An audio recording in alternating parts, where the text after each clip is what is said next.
join bersama kami di dalam acara seminar, Zoom seminar yang berjudul How to Start Homeschooling bersama dengan Bapak Markus Setiawan. Ya, Bapak Markus Setiawan, halo Bang Markus, lambaikan tangan Bang. Oke, di sini sudah ada 48 partisipan ya.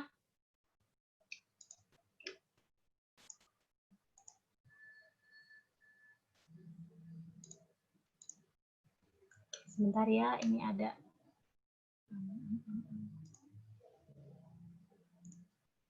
Sebelumnya kami memperkenalkan diri dulu. Kami dari Bread of Life Homeschooling Community. Bersama dengan Bang Markus. Hari ini kami menggandeng Bang Markus nih, selaku praktisi homeschooling. Ya, sekaligus founder dari Caribium Academy.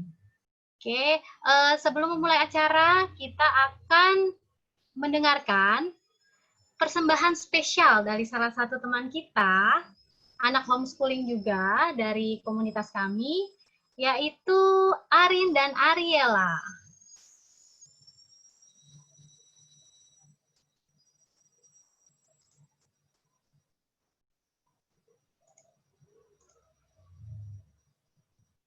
Mohon tunggu sebentar ya, teman-teman.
Terima kasih Arin dan Ariela.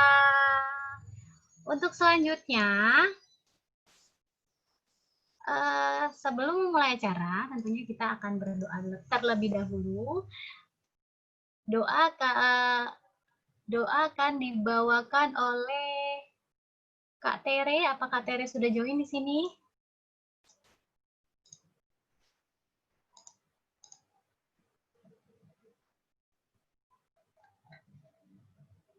Halo Kak Tere.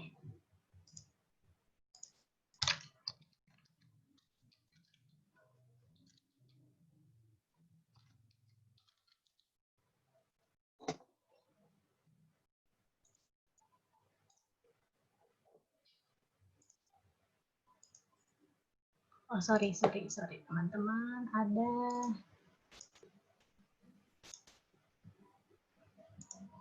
sepertinya Tere sudah siap, Sis Mary. Oke. Halo Kak Tere, boleh dibantu untuk doa buka?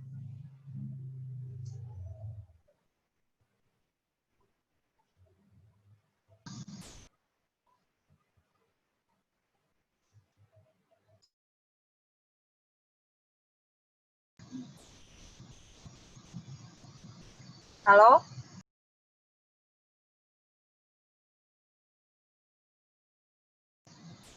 Halo? Halo, bisa dengar suaranya? Silakan Tere. Udah ya? Oke, halo semuanya. Sebelum kita mulai acara kita akan mulai dengan doa. Mari semua kita tundukkan kepala kita bersatu dalam doa. Ya Tuhan, Allah kami yang bertatah di kerajaan surga, Allah kami yang maha tinggi dan maha besar, terima kasih ya Tuhan, karena kesempatan yang sudah Tuhan berikan kepada kami pada siang hari ini, sehingga kami boleh dikumpulkan melalui Zoom online ini untuk belajar lebih banyak mengenai homeschooling. Bapa di surga, kami rindu untuk mendidik anak-anak kami sesuai dengan hikmat yang Tuhan mau berikan kepada kami. Kami mohon tuntunan Tuhan, kiranya Tuhan boleh berikan kami keteguhan hati, hikmat, dan akal budi dari surga. Berkati pembicara kami, Bapak Markus, agar setiap bahan yang disampaikan kepada kami dapat mengerti dan memahaminya. Terima kasih ya Tuhan, pimpin kami sepanjang acara ini. Hanya dalam nama Tuhan Yesus kami berdoa. Amin. Baik. Kalau menurut orang-orang nih, tak kenal maka tak sayang. Nah, jadi saya memperkenalkan dulu nih, Bread of Life Homeschooling Community itu seperti apa sih? Boleh dibantu Mami Eyang untuk slide-nya?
Ya, kira-kira seperti itu kegiatan komunitas kami. Tentunya itu sebelum corona ya, sebelum masa-masa corona kami banyak berkumpul dan melakukan banyak aktivitas di luar ruangan seperti rekreasi, seperti itu ya teman-teman. Terus yang aktivitas di dalam ruangannya kami juga banyak mengajarkan kepada anak-anak lebih ke practical life skill, seperti apa sih practical life skill. Setelah itu ada juga pelajaran yang kita berikan seperti pelajaran Alkitab, pendalaman Alkitab, ataupun pelajaran lainnya. Seperti itu teman-teman. Nah, untuk seminar kali ini, supaya berjalannya lebih tertib ya, akan ada beberapa guidelines nih teman-teman. Yang pertama, mohon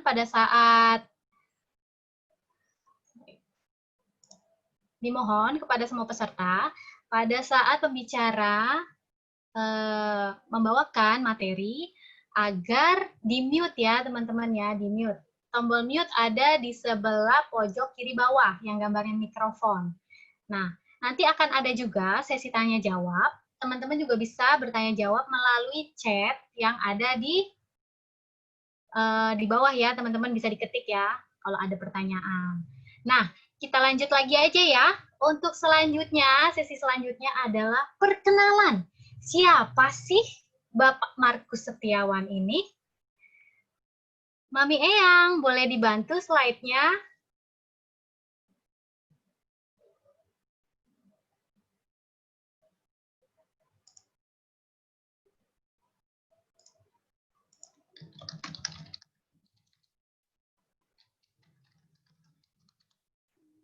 Oke, Bapak Markus Setiawan ini adalah seorang founder Caribium Academy. Beliau memiliki background sebagai lawyer ya.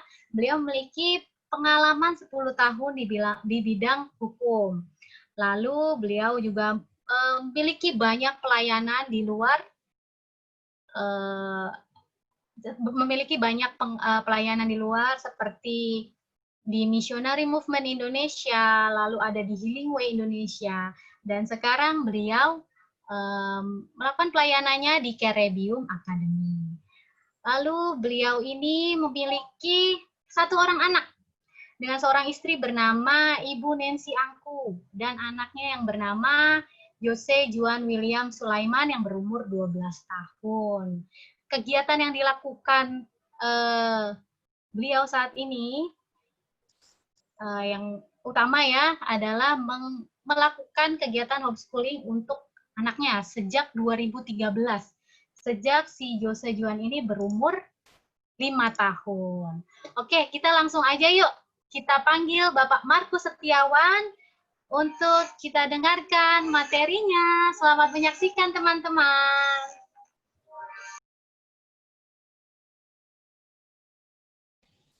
Terima kasih, Sister Mary. Selamat sore semua. Jelas ya suara saya? Puji Tuhan.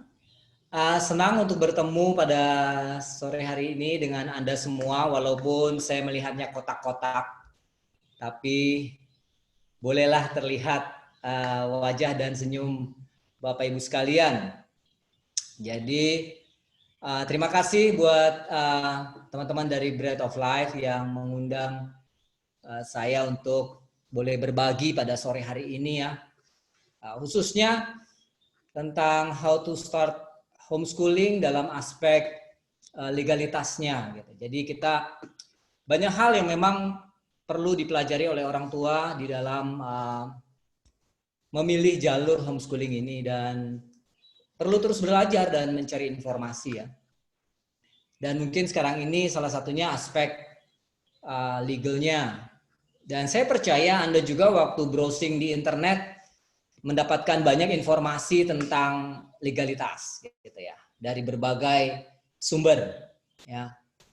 Disebutkan peraturannya dan ya aturannya segala macam.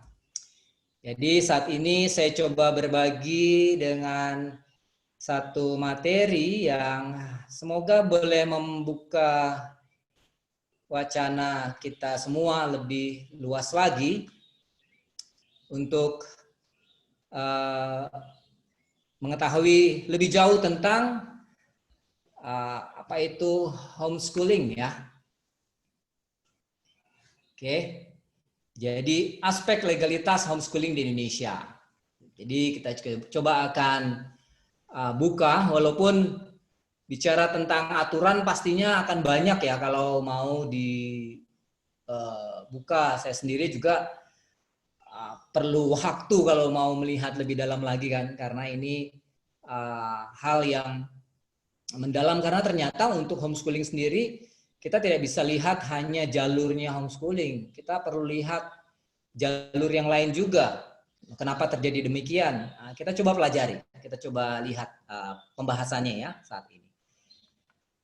Oke, biasanya orang tua pada waktu mulai akan menghomeschoolingkan anaknya punya banyak pertanyaan. Oke, saya nggak bikin list terlalu banyak, tetapi saya coba untuk list down pertanyaan-pertanyaan terkait aspek legal. Pertama, pertanyaan paling umum, ini homeschooling legal atau enggak? Homeschooling legal atau enggak? Kemudian, bagaimana sih aturan-aturan mainnya? Homeschooling itu ada di jalur pendidikan yang mana? Anak saya bisa dapat ijazah enggak? Ijazahnya diakui enggak? Banyak lagi rentetan-rentetan dalam pertanyaan lainnya yang banyak sekali. Karena umumnya pertanyaan ini ditanyakan oleh ibu-ibu, ya kan? Dan ibu-ibu itu memang suku katanya banyak ya, dan harus keluar semua, jadi pertanyaannya jadi banyak gitu. Jadi ya harus sabar-sabar untuk memberikan keterangan, penjelasan gitu, sehingga boleh dapat poin utamanya. Jadi pertanyaan banyak, tetapi poin-poin pertanyaan yang penting itu yang perlu kita simak baik-baik. Oke, untuk hierarki perundang-undangannya, untuk membuat lebih mudah kita melihat dari yang tertinggi sampai yang terendah ya. Saya nggak munculin konstitusi kita, saya cukup sampai ke level undang-undang ya. Undang-undang yang perlu kita lihat untuk homeschooling sendiri ya Undang-Undang Nomor 20 Tahun 2003 tentang Sistem Pendidikan Nasional ya. Ini undang-undang ini membawahi seluruh sistem pendidikan di Indonesia. Jadi kalau Anda baca, jangan cuma lihat ini seolah-olah punya homeschooling atau mengatur homeschooling. Tidak, ini mengatur seluruh pendidikan di Indonesia, bahkan sampai pendidikan tinggi.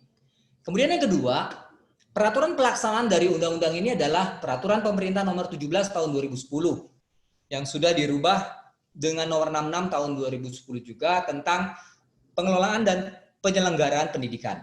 Jadi ini juklak lebih kecilnya, gitu ya. Tapi tetap masih hal umum diatur tentang seluruh pendidikan. Nah, gimana dengan homeschooling?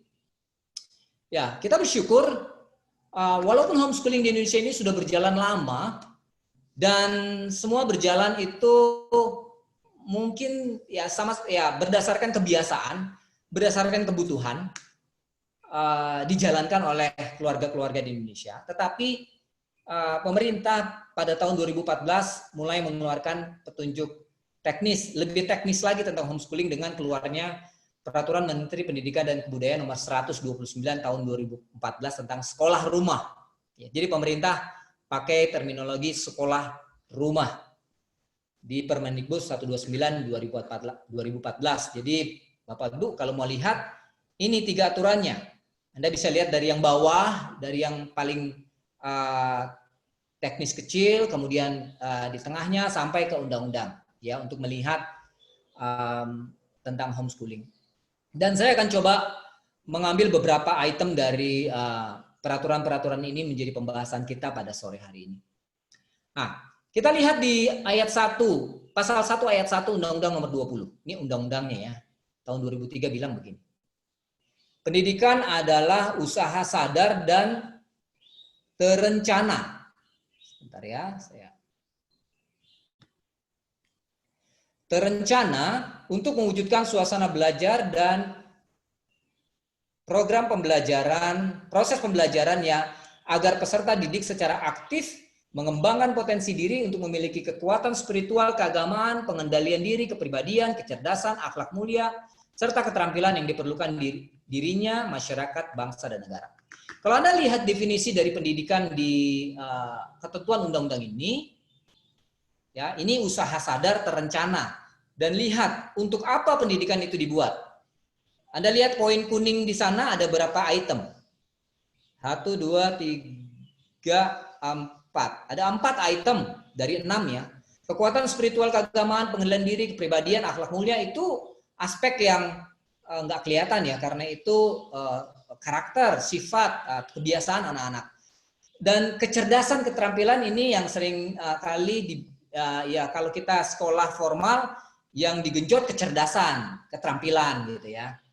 Nah, biasanya homeschooling kejarnya kekuatan spiritual keagamaan, pengendalian diri, kepribadian, akhlak mulia.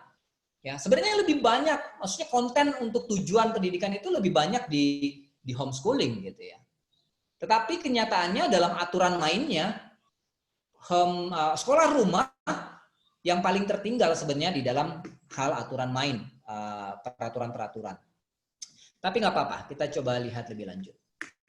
Nah, dalam mencapai tujuan yang disebutkan tadi di atas, pemerintah juga telah memberikan tugas kepada satuan pendidikan untuk melakukannya. Dan satuan pendidikan di dalam Undang-Undang nomor 20 di ayat 10-nya dikatakan, satuan pendidikan adalah kelompok layanan pendidikan yang menyelenggarakan pendidikan. Jadi inilah dia jalur atau kendaraan-kendaraan untuk pendidikan itu bisa terselenggara. Ya, ada jalur formal, ada jalur non formal, ada jalur informal. Oke. 3 hal ini kita perlu lihat. Ada formal, ada non formal, ada informal. Jadi ada 3 jalur pendidikan, penyelenggaraan pendidikan di Indonesia. Kita lihat lebih jauh lagi. Jalur pendidikan formal non formal ini kita lihat pengaturannya di undang-undang, masih di undang-undang dikatakan. Kalau pendidikan formal, jalur pendidikan yang terstruktur dan berjenjang, ya, terdiri pendidikan dasar, pendidikan menengah, dan pendidikan tinggi. Ingat di situ saya buat tebal terstruktur berjenjang. Karena demikian juga pendidikan non formal juga adalah pendidikan yang dapat di luar pendidikan formal, tetapi dapat dilaksanakan secara terstruktur dan juga berjenjang.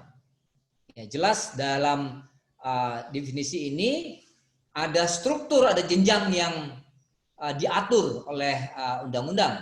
Tapi gimana jalur informal? Dikatakan pendidikan informal, jalur pendidikan keluarga dan lingkungan yang berbentuk kegiatan belajar secara mandiri. Ya. Jadi nggak ada itu kalimat terstruktur berjenjang ya kalimatnya. Artinya ada perbedaan antara formal, non formal dengan informal. Apalagi dalam informal disinggung bahwa kegiatannya ini berbentuk kegiatan belajar secara mandiri oleh keluarga lingkungan. Oke, kita mulai mengerucut ya. Kita mulai mengerucut untuk mengetahui lebih jauh tentang di mana ini sekolah rumah. Di Permendikbud 129/2014 di pasal 1 ayat 4 dikatakan sekolah rumah adalah proses layanan pendidikan yang secara sadar dan terencana. Oke, tidak dikatakan terstruktur berjenjang, tetapi sadar, kemudian terencana. Jadi sekolah rumah juga perlu dilakukan dengan terencana ya. Dengan terencana dan dengan kesadaran penuh, oh saya sedang jalanin sekolah rumah nih. Sadar itu artinya kita mengerti kenapa kita memilih ya jalur ini. Kemudian kita rencanakan dengan baik.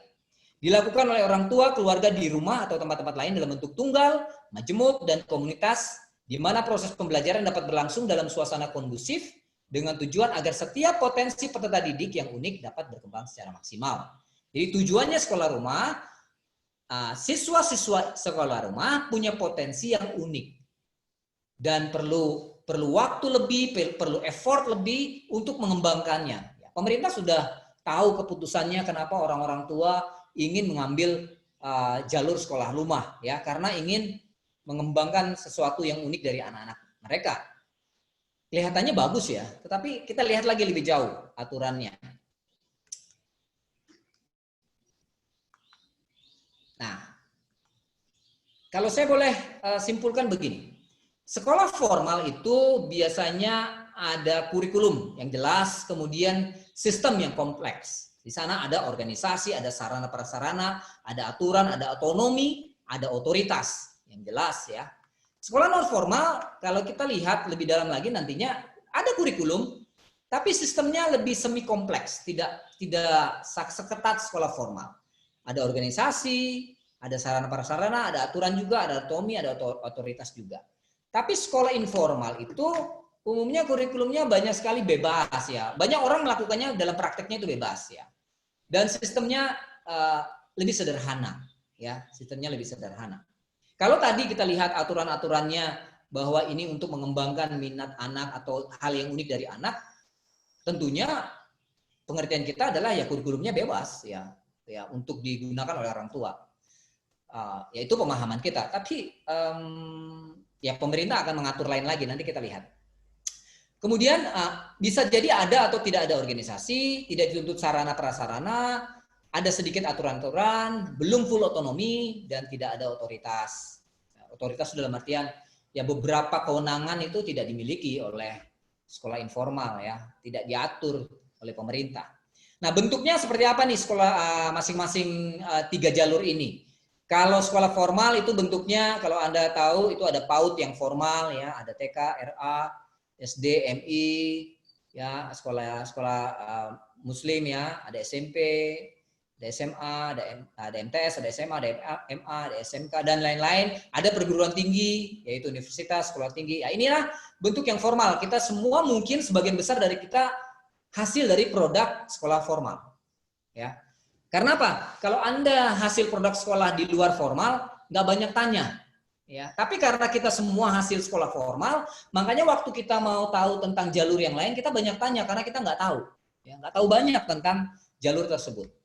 Kalau sekolah non formal itu ada juga PAUD, tapi sekolah non formal, kelompok belajar, TPA ya, ada PKBM, ada SKB, sanggar kegiatan belajar, ada kursus pelatihan, majelis taklim, pencapaian hidup dan lain-lain. Yang Anda lihat di sana. Dan informal itu apa? Sekolah rumah, homeschooling tunggal, menjebuk komunitas. Ini yang diatur oleh peraturan ya, perundang-undangan. Ini bentuk-bentuknya kalau kita mulai dapat gambaran. Oh, ternyata sekolah rumah itu di bagian jalur kuning ya, informal ya. Ini kuning warna yang saya buat sendiri ya, bukan pemerintah ya. Informal. Oke, kita jalurnya informal. Jadi kita mau tahu lebih jauh dari kita yang punya pikiran hanya sekolah formal, kita pindah ke berpikir untuk ketahui tentang informal.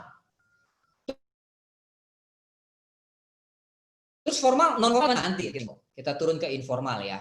Nah, tujuan sekolah rumah, sekolah informal ada 3 di Permendikbud 129/2014. Pemenuhan layanan pendidikan dasar dan menengah. Jadi layanan untuk pendidikan dasar menengah ada terpenuhi karena ada kegiatan sekolah rumah.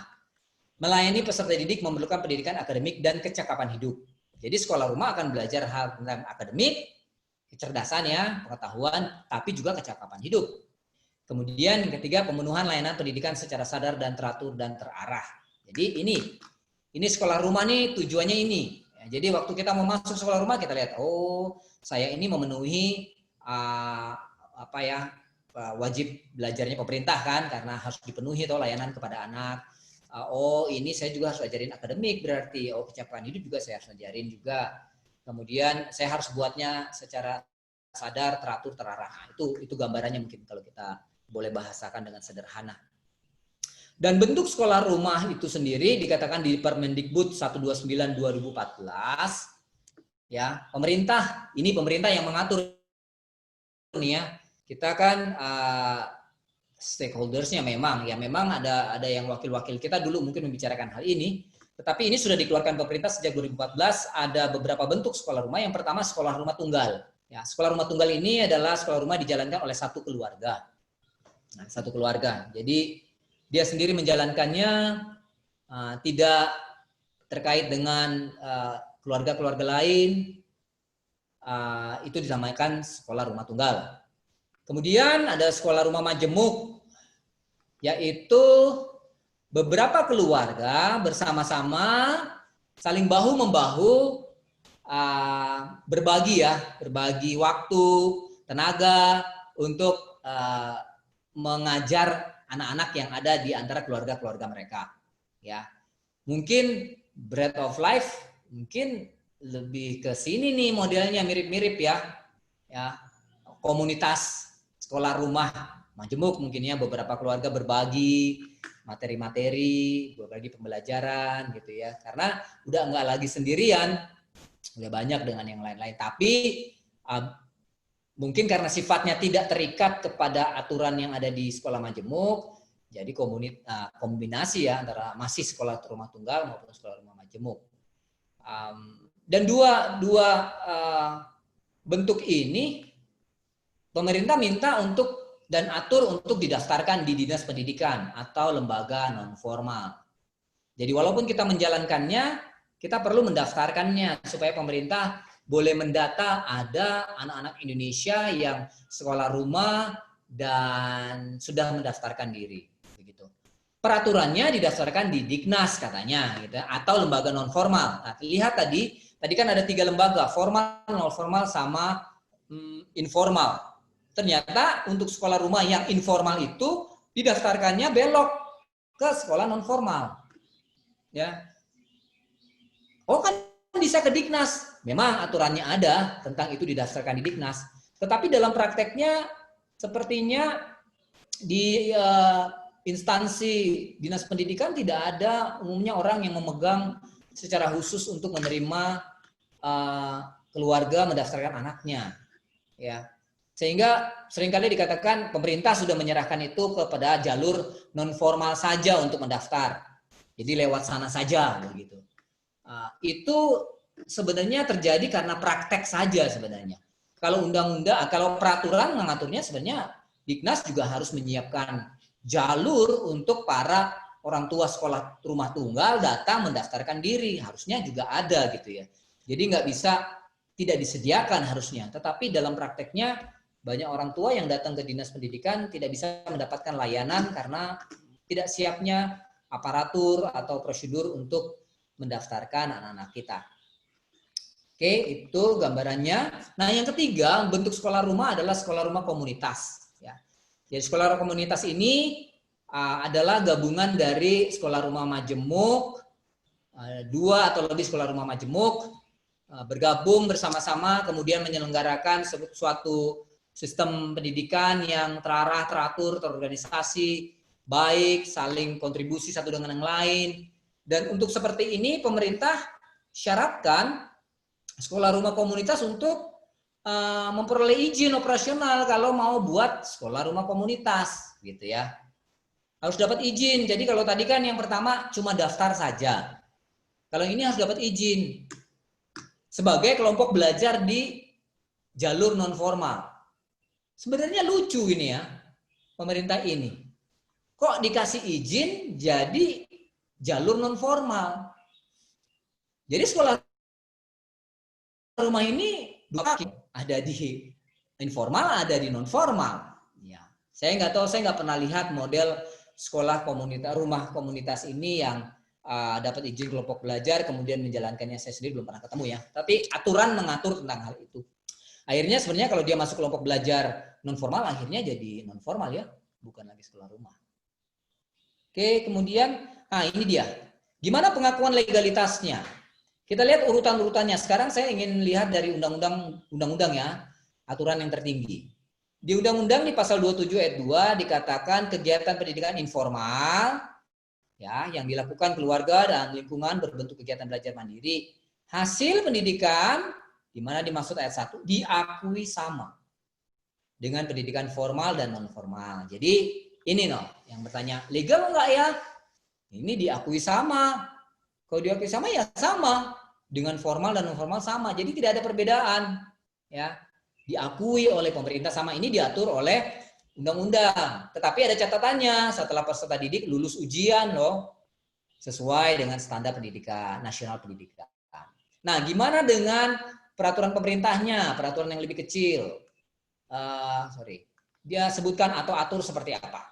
Katakan di pasal 117 dari PP nomor 17 tahun 2010, hasil pendidikan informal dapat dihargai setara dengan hasil pendidikan non formal dan formal. Jadi kalau tadi diakui, sekarang ini dihargai setara, seimbang kalau setara kan dengan yang non formal dan formal.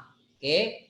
Tapi tetap catatannya melalui ujian kesetaraan. Ya, jadi harus ada step khusus yang harus dilalui oleh para siswa sekolah informal untuk dapat dihargai setara.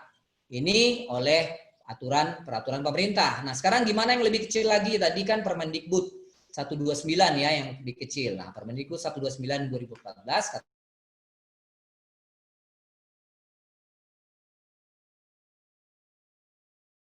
formal, disinggung diakui sama ya. Oke, setelah peserta didik lulus ujian. Oke. Setelah lulus ujian, dan ayat kedua bilang yang yang pendidikan hasil pendidikan sekolah rumah ini memiliki hak eligibilitas yang sama dan setara untuk mendaftar pada satuan pendidikan yang lebih tinggi. Jadi udah diakui sama, punya eligibilitas yang setara untuk daftar ke satuan yang lebih tinggi. Ya, jadi kalau dari SD bisa ke SMP, SMP bisa ke SMA, dari SMA bisa kuliah. Itu seharusnya memang aturannya sudah seperti itu, di backup oleh 3 aturan perundang-undangan dari yang paling tinggi sampai yang paling teknis di Permendikbud.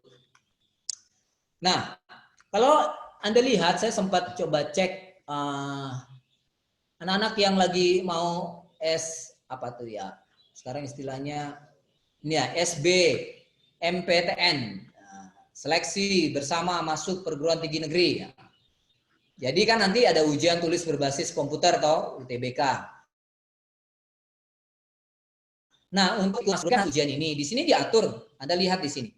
UTBK 2020 dapat diikuti oleh siswa lulusan tahun 2018, 2019, dan 2020 dari pendidikan menengah, SMP, SMA, MA, MSMK ya, dan sederajat, serta lulusan paket C tahun 2018, 2019, 2020. Tapi maksimal umurnya 25 tahun. Oke, jadi kalau bapak-bapak masuk aja lulusnya 45 tahun nggak bisa ikut SBMPTN ya. Jadi ini batasannya 25 tahun. Tapi Anda lihat di sini, anak Anda bisa ikut UTBK ya, bisa mendaftar ikut ujian untuk masuk perguruan tinggi negeri. Oke. Jadi Anda bisa lihat di websitenya ya, di LTMPT ya. Dilihat di sana, Anda cek lebih lanjut. Nah, saya punya satu contoh, ini salah satu siswa. Nah, ini siswa ini saya kenal homeschooling waktu saya masih kerja di Jakarta karena saya punya bos nih, Bu Helen Ongko dari Law Firm Ongko Siddharta. Pernah ambil keputusan 3 anaknya laki-laki di homeschoolingkan. Jadi saya bisa melihat bagaimana waktu kami masih kerja di kantor, ibu ini membawa 3 anaknya masuk kantornya, kemudian masuk ruangannya, dan dia kerja, anaknya belajar, gitu ya. Oh, itu hal baru buat saya yang selama ini ya cuma sekolah formal toh. Jadi, wah ini homeschooling gini ya. Jadi saya lihat di tahun awal beliau begitu caranya untuk bisa punya waktu mengajar anaknya. Oke. Tapi setelah nggak berapa lama baru anaknya nggak lagi masuk ke kantor untuk belajar, ternyata sudah bisa belajar mandiri di rumah. Dan salah satu anak tertuanya namanya Joshua ini, dia puji Tuhan dia berhasil mengikuti SBMPTN tadi, dan dia masuk di Universitas Pajajaran. Dia waktu itu ngambil Fakultas Hukum. Ya, dia dengan ijazah kejar paket C, dia sebagai homeschooler, dia kemudian ujian paket C dan dia dapat paket C, dia ikut ujian, dia masuk di Universitas Pajajaran, ya. Dan setelah dia selesai dari sana, kemudian dia dapat beasiswa juga di LPDP. Ya, ternyata bisa juga loh, cuma pakai ijazah paket C dari sekolah informal untuk apply beasiswa, ya kan? Bisa juga. Dan akhirnya setelah dia selesai, dia ikut ujian advokat, ya, pakai kembali semua data itu. Data histori pendidikannya, dia dapat ujian advokat, dia lulus, dan dia telah menjadi seorang advokat sekarang. Saudara bisa lihat, wow, ini anak homeschooling loh. Kalau memang dia mau berkarir, kesempatan tetap diberikan untuk mencapai tujuan yang ingin dicapai. Karena memang aturan pemerintahnya mengatur mengenai hal itu. Oke, nah, ujian kesetaraan. Tapi kita lihat dulu ya. Jalur formal di sekolah dulu kita, pada waktu ujian pasti kita ada ujian mandiri ya, maksudnya sekolah melakukan ujian mandiri.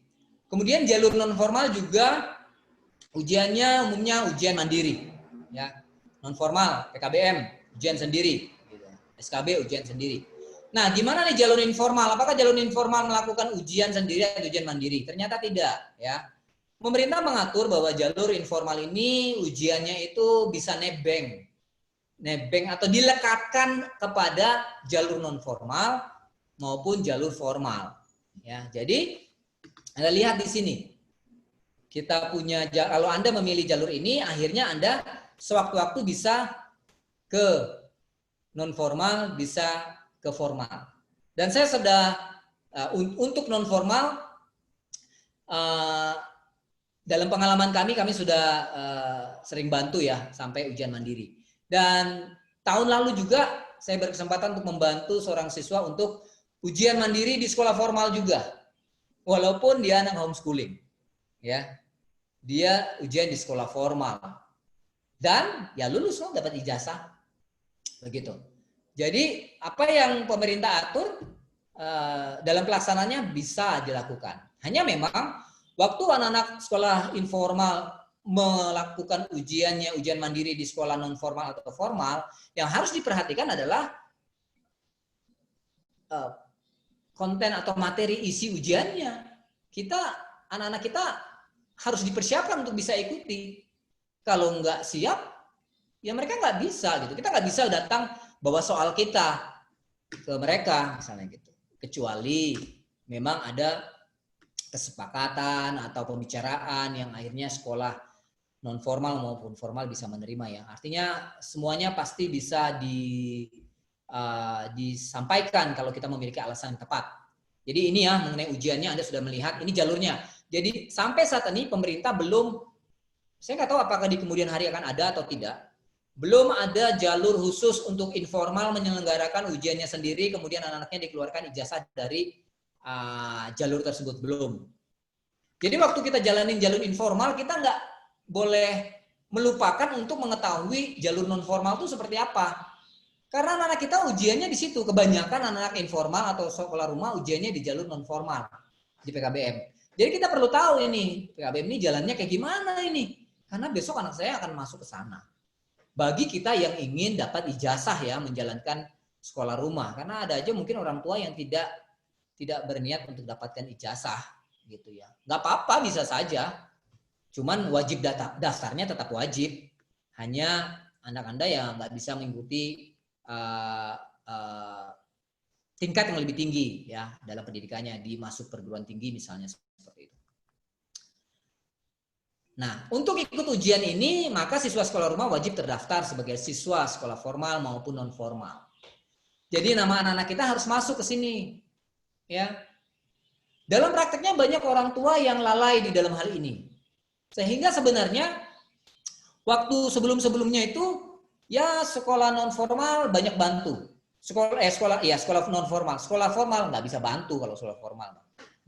Kalau nggak didaftar sama sekali. Ya sekolah non formal banyak bantu pada waktu masa-masa yang lalu. Waktu sistem belum computerized. Ya. Data belum masuk komputer, data siswa. Tapi sekarang ini dan ke depan nggak bisa itu. Tiba-tiba kita bawa anak kita nantinya, saya ikut ujian dong. Ya mungkin 1-2 masih bisa lah sekarang ini dapetin. Tapi kalau dibilang legal nggak legal ya. Karena ya nggak tercatat gitu ya. Nanti kalau anak Anda suatu ketika jadi politikus, kemudian jadi calon bupati, kemudian dicek, wah ini sekolahnya dulu informalnya PKB sekolah rumahnya nggak pernah tercatat nih, tiba-tiba ujian ini, ya itu jadi cerita anak Anda bisa jadi nggak jadi bupati gara-gara itu, karena jalurnya jalur potong kompas gitu ya. Jadi mari kita yang mau jalur sekolah rumah ini atur dengan terencana dengan baik, jangan potong kompas, jangan juga tertarik dengan tawaran-tawaran dari orang-orang yang bisa kok.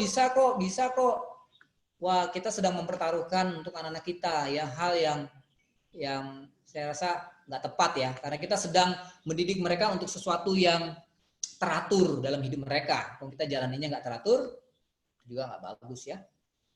Oke, nah bicara mengenai kurikulumnya di Permendikbud 129/2014 katakan kurikulum diterapkan dalam sekolah rumah mengacu kepada kurikulum nasional.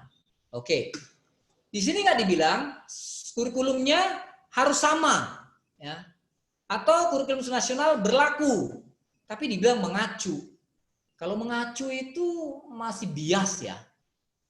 Kita bisa bilang, ya saya matematik, saya juga ajar, tapi saya modelnya begini. Saya mengacu loh kepada Diknas, itu matematik, ajarannya itu, tapi saya pakai ini materinya. Gitu. Artinya masih ada kebebasan lah untuk membangun materi sendiri ya, atau kurikulum sendiri. Kemudian, tapi ada kewajiban buat kita para homeschooler untuk mengajarkan beberapa subjek, yaitu agama, pendidikan Pancasila, kewarganegaraan, PPKN ya, dan pendidikan bahasa Indonesia. Jadi ini perlu ya.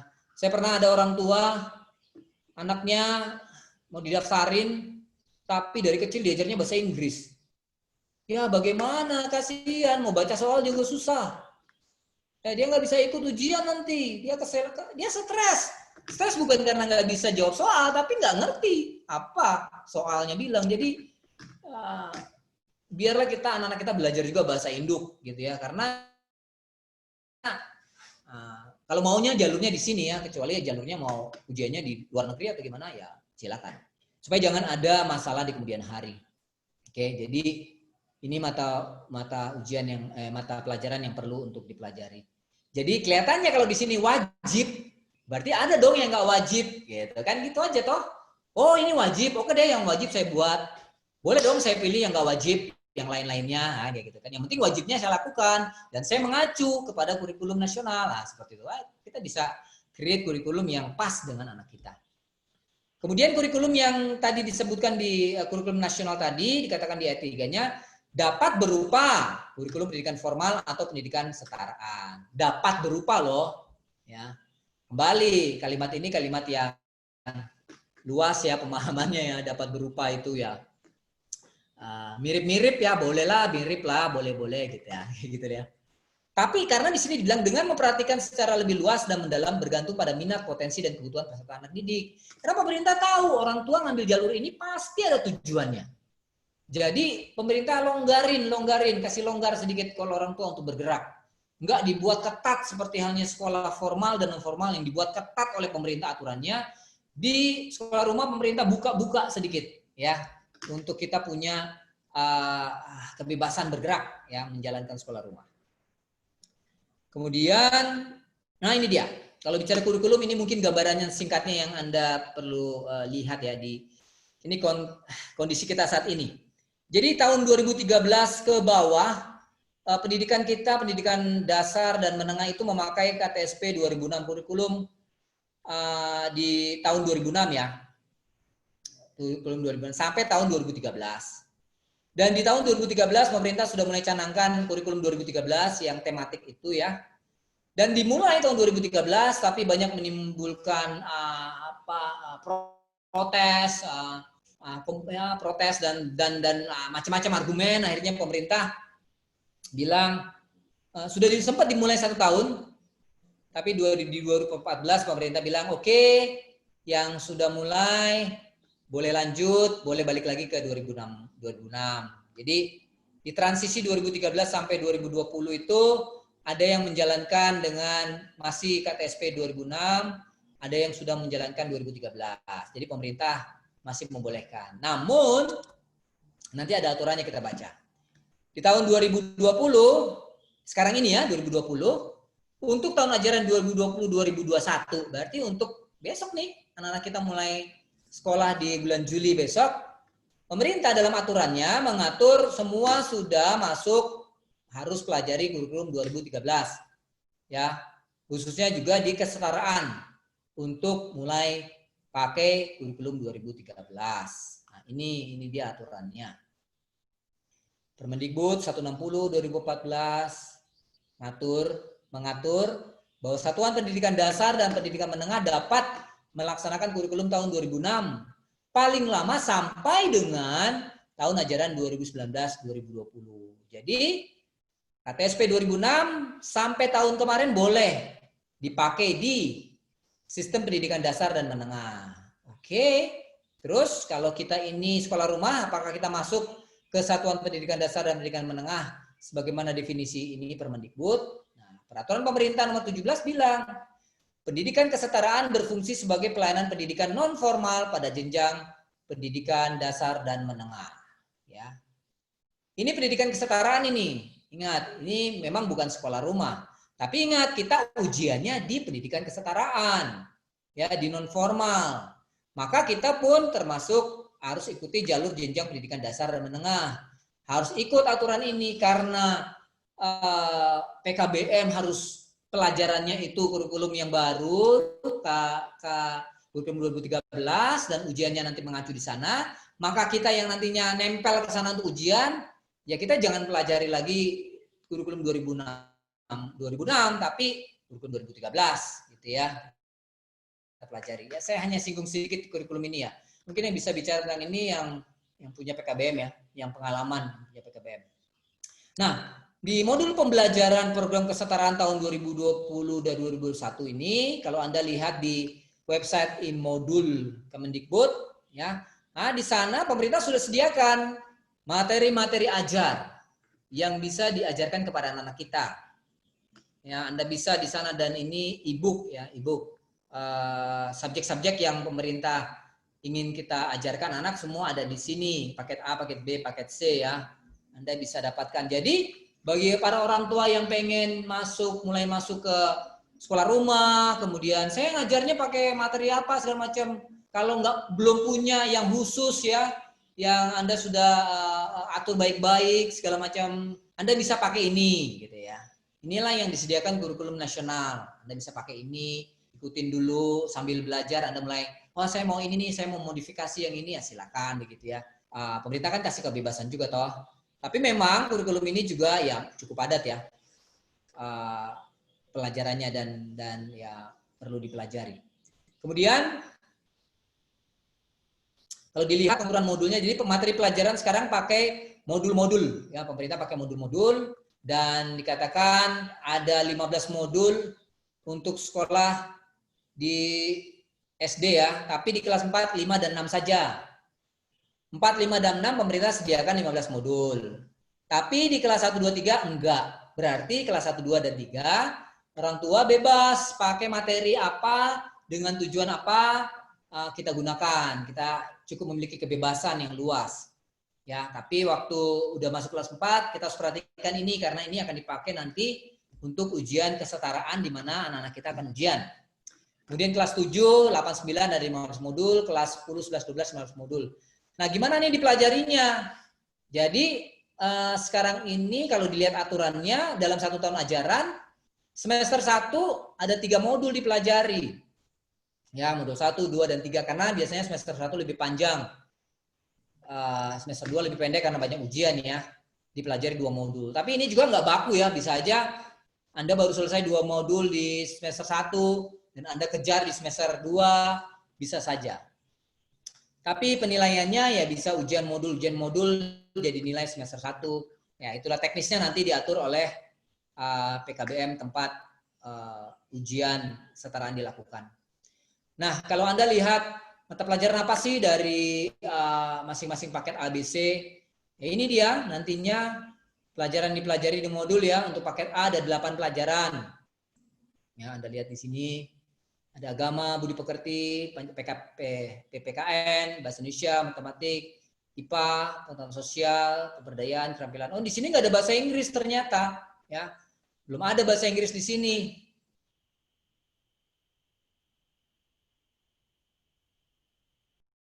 Sediakan modul dan tidak ada di sini ditempatkan modul untuk bahasa Inggris.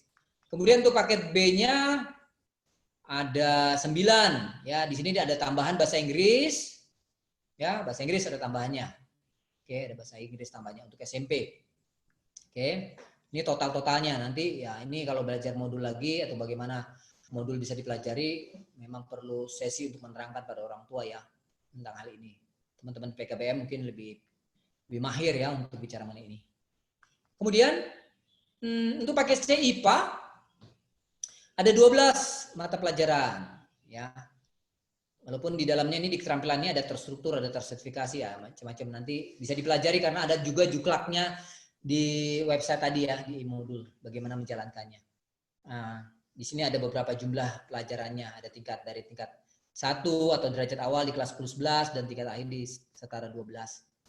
Ini untuk IPA ya, untuk IPS ada juga materinya, untuk bahasa ada juga materinya, di sana sudah tersedia, Anda tinggal ikuti pembelajarannya karena pemerintah telah sediakan buat Bapak Ibu untuk mengajar anak-anak. Tapi ini kan mata pelajaran yang sifatnya umum ya, sifatnya umum. Ini pengetahuan akademik, ya, intelektual, ya. Anda yang mungkin mau, ya mungkin kita yang mau combine dengan materi-materi khusus yang kita ingin berikan kepada anak kita, ya perlu juga lebih menguasai lebih dalam lagi ya, bagaimana bisa disinkronisasikan antara materi dari modul-modul ini dengan materi yang milik kita sendiri. Dan format raport ya format raport untuk tahun berikutnya akan berbeda. Ya, pemerintah kasih ada pedomannya dan saya coba lihat format raportnya memang semester 1, semester 2, tetapi ada modul-modulnya di sini, nilai-nilai per modulnya. Oke, nilai-nilai per modulnya. Dan ya formatnya beda sekali dengan format sekolah biasa. Dan nilai kelulusan untuk anak siswa itu ada 40% nilai raport, 60% nilai UPK, atau bisa 30% nilai raport, 70% nilai UPK. Jadi ini ya, bagaimana sebuah PKBM akan memberikan nilai kelulusan atau ijazah. Sudah lihat di sini ya, sudah mulai nggak ada UN ya, nilai UN. Sudah mulai nggak ada. Jadi sebenarnya untuk keputusan kelulusan atau ijazah itu saat ini sangat diberikan kebebasan kepada atau kewenangan kepada lembaga non formal untuk mengeluarkannya. Jadi kalau dulu mungkin anak-anak kita yang nggak biasa ikut ujian yang seperti UN, ya orang sekolah formal aja harus stres tegang untuk ikut UN, apalagi anak informal ya. Ya bisa jadi anak-anak kita nilainya ya nggak tinggi di sana. Karena kan kita penekanannya tidak ke sana ya. Waktu-waktu kita gunakan tidak terus belajari pelajaran-pelajaran kurikulum ya. Nah, waktu dulu kita waduh takut juga gimana anak kita lulus atau enggak gitu ya. Tapi sekarang ini nggak ada UN, jadi ujian kesetaraannya bisa dilakukan di PKBM. Jadi kita bisa berbicara dengan PKBM bagaimana materinya, apa yang mau maksudnya materi untuk ujiannya, bisa anak-anak kita pelajari dulu, lakukan persiapan untuk ujian. Jadi ya harusnya sih lebih mudah ya anak-anak kita menjalani persekolahan mereka. Kemudian format ijazah juga. Oh, ijazahnya kayak gimana sih nanti kalau misalnya anak saya lulus? Nah, ini ijazahnya formatnya. Kalau format ijazah sebelum-sebelumnya itu nggak ada nilai. Ya. Nggak ada nilai untuk di program kesetaraan. Nilainya itu nilai UN biasanya dikasih. Tapi karena sudah nggak ada UN, maka nilainya dimasukkan di sini ya. Kayaknya ijazah kita juga dulu di sekolah-sekolah ada nilai ya. Jadi ini ijazahnya lah, contohnya nih kejar paket C ya. Ijazah seperti ini yang dipakai untuk nantinya mendaftar untuk ke perguruan tinggi anak-anak Anda. Ijazah pendidikan kesetaraan program paket C atau B ya, ini C ya mungkin ya. SMP ya, B berarti setara SMP. Oke. Ini ijazah Anda, anak Anda nantinya. Nah, wah tadi kurikulum. Wah begitu ya kurikulum, waduh gimana nih, gimana. Bapak Ibu, kita ini kan sekarang dalam kondisi darurat bencana ya. Darurat bencana ya dalam kondisi ya darurat bencana karena COVID ya. Ternyata pemerintah mengeluarkan beberapa aturan teknis yang penting untuk kita ketahui, khususnya bagaimana kita menjalankan pembelajaran kita. Yang terakhir yang saya bisa lihat ya, ini ada surat edaran dari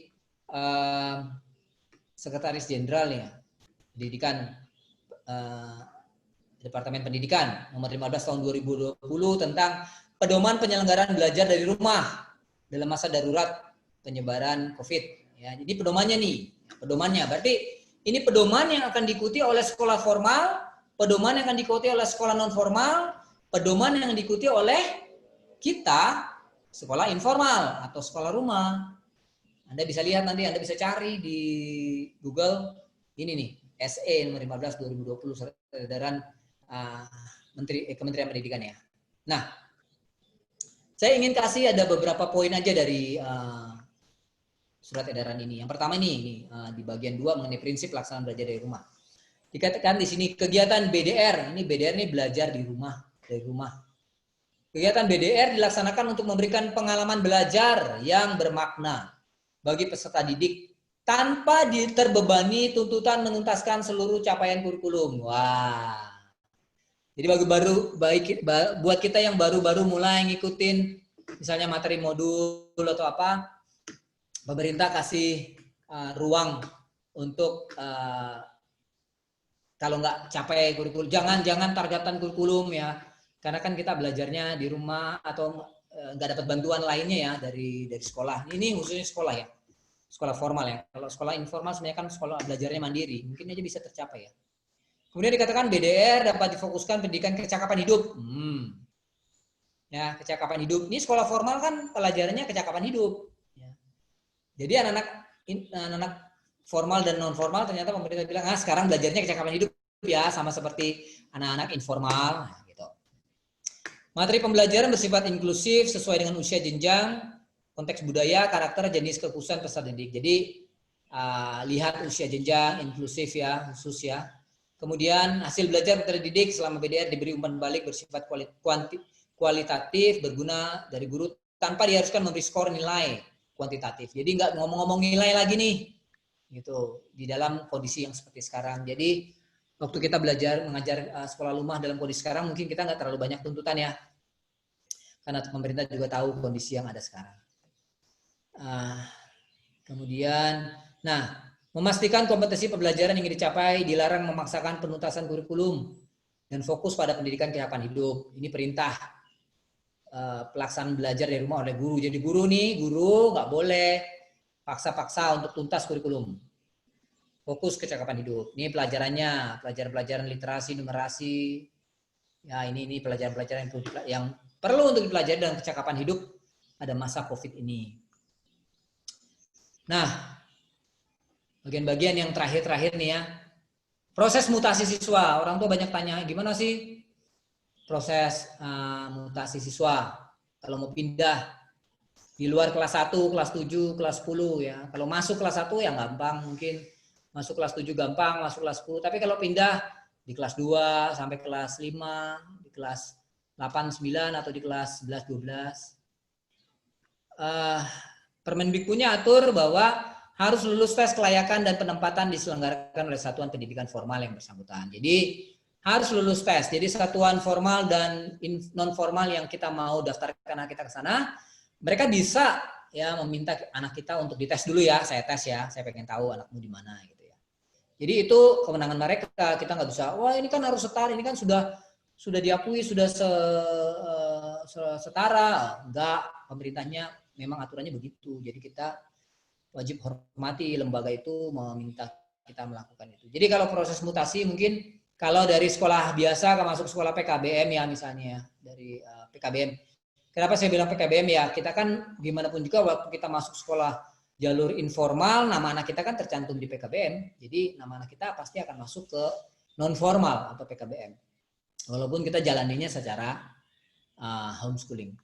Jadi anak kita mau pindah ke sana, kita hubungi PKBM-nya dan PKBM akan mengeluarkan surat konfirmasi penerimaan siswa. Oke, si Anton diterima di sini, seperti itu. Dikeluarkan PKBM, nah surat itu dikasih ke sekolah, ya kasih ke sekolah. Nah dari sini sekolah dapat surat itu, mereka akan keluarkan surat pindah, ditujukan ke nama PKBM yang akan Anda pindah. Kemudian data-data anak kita yang ada di Dapodik, data pokok pendidikan atau nomor NISN anak kita, nantinya ini akan dipindahkan dari sekolah formal ke PKBM kita yang baru ya. Jadi semua data ini semua akan pindah tercatat di sini di PKBM. Oh gitu ya. Jadi semuanya akan pindah ya. Karena Anda meneruskan ke jalur informal tetap dan non formal, nama Anda tetap tercatat di sana. Kalau masuk ke PKBM ya umumnya nggak ada ujian-ujian ya. PKBM langsung terima. Harusnya langsung terima. Pemerintah nggak syaratkan adanya uji kelayakan ya. Jadi di PKBM akan terima. Kenapa? Karena biasanya anak yang sudah dari sekolah formal, pembelajarannya lebih lengkap, lebih banyak daripada yang diajarkan di PKBM. Jadi otomatis mereka harus terima tanpa tes ya. Tapi kalau misalnya pindah kembali ke sekolah reguler ini gimana? Anak saya kalau misalnya 2 tahun, aduh, dia ternyata nggak bisa lanjut, faktor anak ya, mungkin faktor anak atau faktor kita sendiri ya. Maka mutasi kembali ke sekolah reguler gimana? Ya hampir sama ya. Kalau di luar kelas 1, di luar kelas 7, di luar kelas 10, kita hubungi sekolahnya, saya mau pindah ke sekolah kamu, boleh nggak? Gitu. Sekolah lihat, oh kamu dari PKBM ya. Kalau kita pindah dari PKBM sebagai siswa kejar paket ABC, ya biasanya sekolah pasti, ayo ujian kelayakan dulu ya. Gitu. Apalagi kalau sekolahnya, soalnya usianya sudah lebih tua ya. Tapi kalau anak itu homeschooling ya, biasanya sekolah formal, nggak tahu ya, mereka punya pandangan sendiri. Anak homeschooling itu biasanya lebih mandiri, lebih tahu belajar. Akhirnya mereka, sampai sekarang saya belum pernah sih dapat ya sekolah menerapkan ujian gitu. Tapi kalaupun iya ya nggak apa-apa no, anak kita diuji. Kemudian kalau memang, oh kamu kelas 5 pas diuji, ternyata materi kelas 5 bisa, materi kelas 4 bisa dan mau masuk kelas 5, maka sekolah akan nyatakan diterima, kemudian mengeluarkan surat penerimaan siswa kepada PKBM kita. Sebelumnya, kemudian PKBM mengeluarkan surat pindah dan mengeluarkan semua nomor NISN dan Dapodik ke sekolah formal. Nah, ini kembali sama seperti itu, ya jalur mutasinya. Oke. Kemudian anak Anda kalau pindah-pindah itu terdaftar di Dapodik ya, data pokok pendidikan. Ini salah satu siswa di daftar di Dapodik PKBM Yayasan Gemilang Mandiri, ini salah satu mitranya dari Kerubium Academy. Jadi ada nomor NSN-nya, ada NIK-nya, ada namanya, nama siswa. Nah, di sini nama-nama siswa juga terdaftar waktu itu. Jadi PKBM juga memiliki sistem database yang pemerintah sudah mulai atur ya. Jadi ini sudah mulai bagus administrasinya, makanya jangan kita anggap remeh anak kita, nggak kita masukin namanya ke sistem ini, karena nanti yang rugi kita sendiri pada saat ujian. Kita masukin gimana? Kalau mau kita ketik sistemnya nggak bisa masuk, bagaimana? Ya, mungkin sekolahnya mau bantu atau PKBM-nya mau bantu, tapi sistemnya nggak bisa masuk, ya rugi sendiri akhirnya. Kita nggak tahu ya jalurnya bagaimana kalau itu terjadi ya. Jadi baiknya anak kita memang didaftarkan sejak awal di pendidikan non formal, walaupun kita menjalankan kegiatan formal. Nah ini pendaftaran di kelas 1 dan 7 atau 10. Jadi kalau mau pindah ke SD, masuk SD pertama, pindah SMP kelas 1, 7, kelas 10 SMA, ini cuman ini aja persyaratannya biasanya diminta.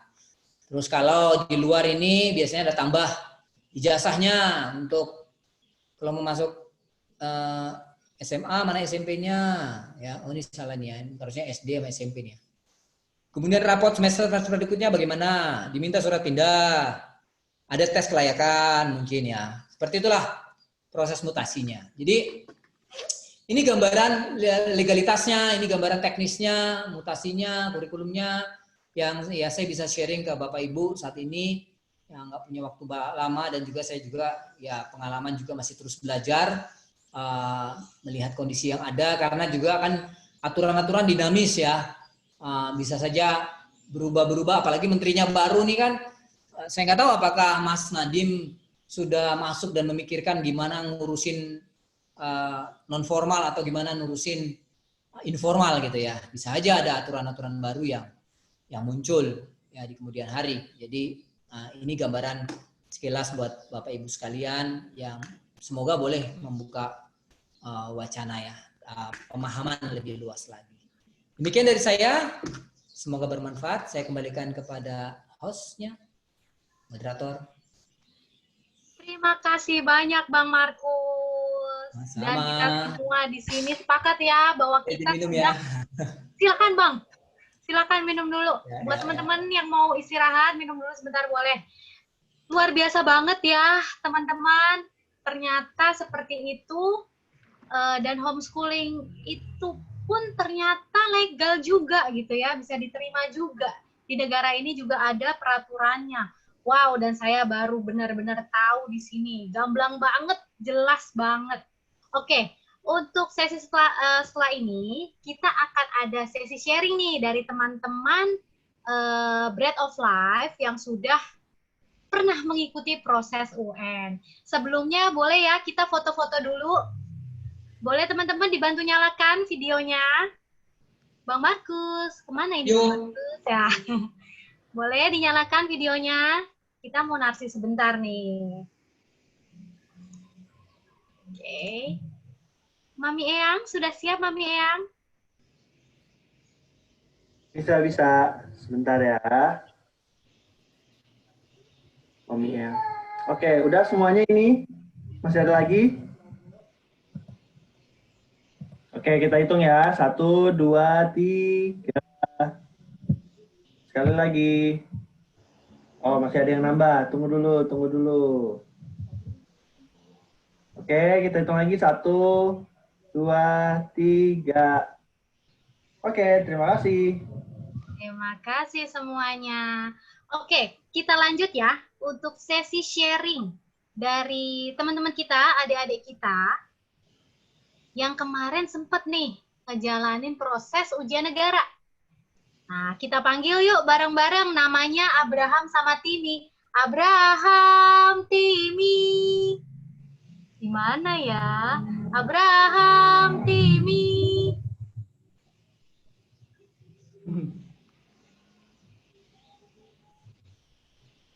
Oke, mungkin sedang proses ini. Di manakah Abraham dan Timi berada? Boleh di-unmute Abraham dan Timi. Ya, halo.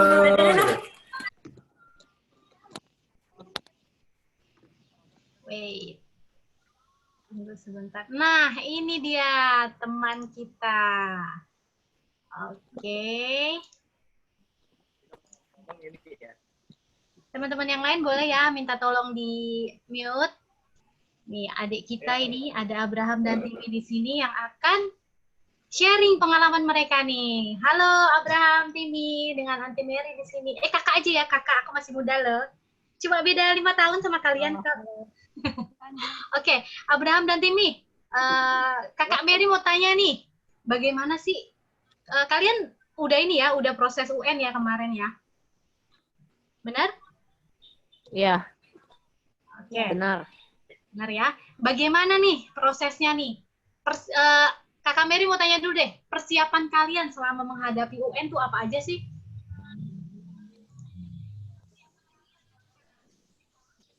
Persiapan kalian bagaimana? Belajar di Primagama, ngeles di Primagama. Oke, ngeles di Primagama ya. Terus untuk Abraham sendiri sama? Ngeles di Primagama juga atau diajarin sama Mami? Ikut bimbingan belajar di Ganesha Operation. Oh oke, sejenis ya Primagama dan Ganesha. Nah, persiapan kalian sendiri ini berapa lama sih? Kalian belajar itu prosesnya berapa lama sih di Primagama dan di Ganesha sendiri ini?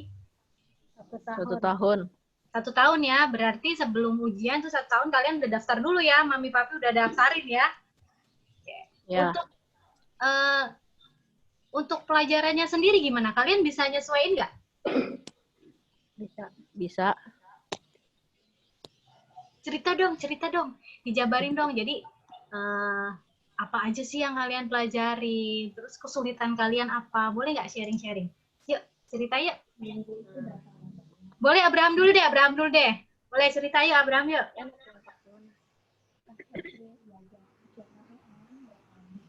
Oh, jadi saat di bimbel itu belajarnya 4 jam dalam 1 minggu.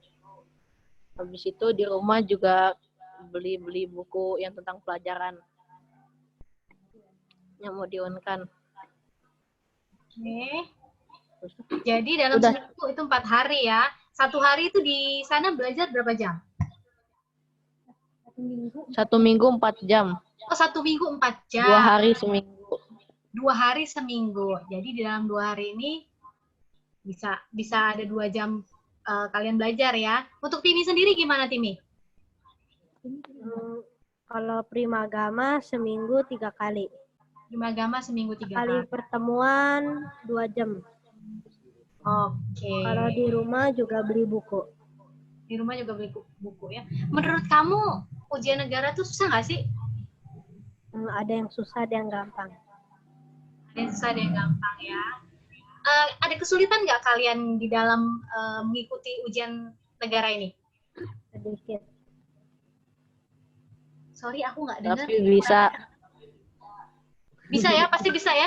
Jadi buat teman-teman yang masih menjalani proses homeschooling di awal-awal nggak perlu takut ya. Kalian punya nggak pesan buat teman-teman di sini yang sedang menjalani proses homeschooling? Ada pesan nggak dari kalian? Pesan kalian apa nih supaya teman-teman bisa menjalani nanti nih UN nih dengan baik, lancar? Kalian punya pesan-pesan nggak buat teman-teman? Harus sering belajar.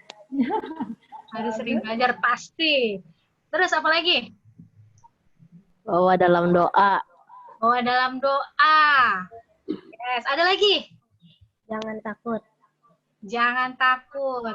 Hajar Ble ya. Isi aja gitu ya. Oke, ada lagi, ada lagi.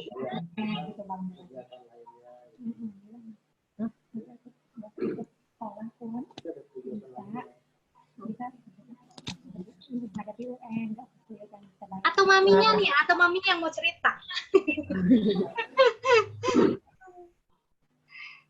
Kalau Kanita, kalau dari orang tua sendiri persiapannya seperti apa, Kak? Bisa dijelasin nggak, Kak? Kita kan masih belum ngerti nih. Yang masih kelas-kelas awal masih belum ngerti nih. Gimana, Kak? Anak-anak masih agak kaget gitu ngeliat, wah di Zoom-nya banyak banget gitu orang. Jadi jawabnya jadi terbata-bata deh. It's okay ya. Oke, jadi cerita sedikit. Anak-anak ini berdua, Timi sama Abram, sama-sama di kelas berapa? Berhenti dari sekolah reguler? Sama-sama di kelas 4, masuk kelas 4, masuk langsung homeschooling. Dan dari kelas 4 itu mereka dari kelas 4, 5, 6 di setahun terakhir mereka persiapan untuk ikut UN. Mereka ikut bimbingan belajar. Timi di Primagama ya, Abraham di Ganesha Operation. Ya, apa yang mereka pelajari selama di bimbingan belajar itu, hal-hal apa yang terbantu buat mereka? Sistemnya sih sama, sebenarnya latihan-latihan soal aja ya kalau di bimbingan belajar. Tapi hal yang menarik nih berdua sama nih, pada saat kita tanya, karena mereka kan udah lama nggak ngikutin aktivitas sekolah reguler ya, pelajaran-pelajarannya tadinya saya sempat kepikiran mungkin mereka akan menghadapi sedikit kendala gitu dalam beradaptasi di bimbingan belajar, karena teman-teman mereka adalah teman-teman yang menghabiskan waktu untuk sekolah tuh berjam-jam, sehingga kemungkinan besar menguasai materi pelajaran akan jauh lebih dalam dibandingkan mereka. Tapi nyatanya pada saat kita tanya sama mereka, gimana? Apakah kalian ketinggalan jauh banget nggak? Enggak. Apa? Enggak. Ya, enggak. Ternyata enggak. Bahkan ini terus terang aja karena anak-anak nanti Mami Tere nanti mungkin akan cerita sedikit. Kalau untuk Abraham, jadi setelah mereka biasanya try out, hasilnya akan keluar gitu. Dan saya sendiri agak terkejut. Saya sih nggak menargetkan apa-apa buat Abraham, tapi saya sendiri juga agak terkejut karena hasilnya Abraham dari 30-an ya, yang dari 30-an murid di bimbel itu, Abraham satu-satunya anak homeschooling. Oh, ada 3. Oh, ada 3 ya? Ada 3, dan dia bisa kok masuk di 10 besar ya, di try out gitu. Untuk yang cuman pembelajarannya hanya 4 jam seminggu, nggak ngehabisin waktu berjam-jam di sekolah setiap hari gitu. Dan itu terus terang membuat saya secara pribadi semakin confirm gitu bahwa bukan butuh kuantitas atau range waktu yang lama untuk bisa memahami suatu pelajaran atau mencerna pelajaran gitu. Nyatanya asalkan mereka memang berkonsentrasi dan sungguh-sungguh, bahkan dalam waktu yang singkat pun mereka nggak ketinggalan kok dengan teman-teman yang lain. Mungkin nggak excel, nggak juara satu gitu ya. Tetapi pada saat kita mengerti untuk menempatkan prioritas dengan apa yang mereka sudah capai pun itu sudah cukup buat kami sebagai orang tua gitu. Gitu. Tere mau tambahin nggak? No. Sebentar nih, maminya Timi mau sharing. Kak Mau Tere, sharing juga Mami Timi. sebentar. Nah, kita udahan. Halo? Halo? Yes, Masih dengar? kedengeran Kak. Iya. Saya mama dari Timi. Pengalaman saya kurang lebih juga sama kayak tadi mama dari Abraham. Jadi sempat kita ketar-ketir juga nih, aduh pas mau UN nih gimana nih ya, apa kita sudah mempersiapkan anak kita dengan baik gitu. Nah jadi terus kita tambahin lagi ikutin ke bimbel kan, karena di situ dihajar sama latihan soal terus. Nah sama juga pas try out dan lain-lain itu, Timi kan bareng sama anak-anak yang sekolah reguler ya, tapi ternyata Timi nggak ketinggalan gitu, sama aja hasilnya. Nah, jadi di situ saya bisa ngelihat, oh jadi ternyata anak-anak nggak efektif kalau misalnya dipaksa belajar dari pagi sampai siang lalu les lagi. Tapi justru saat mereka belajar dengan banyak waktu, nggak di bawah tekanan, mereka santai, mereka bisa gitu melakukan yang terbaik dari mereka bisa dikeluarkan gitu. Terus jadi kalau yang kegiatan Timi di rumah itu biasanya kita memang belajar nggak full kayak di sekolah dari jam 7 sampai siang gitu. Kami kebanyakan lebih ke menekankan Timi ke kegiatan-kegiatan yang menaikkan nilai hidup dia ya, seperti belajar, bantu orang tua di rumah untuk lebih mandiri dan lebih ke memperhatikan karakter-karakter, pembentukan karakter dia seperti itu. Paling itu aja sih yang mau saya bagikan. Wow, thank you banget nih Abraham, Timi, Kak Nita, dan Kak Tere. Luar biasa ya pengalamannya ya. Jadi kita sebagai orang tua homeschooler nggak perlu khawatir, ternyata semua itu bisa ada jalannya, bisa difasilitasi juga. Oke, untuk selanjutnya kita akan buka sesi tanya jawab. Teman-teman yang ingin bertanya boleh langsung chat di kolom chat ya teman-teman. Apakah ada yang mau bertanya? Kita tunggu pertanyaan dari teman-teman ya.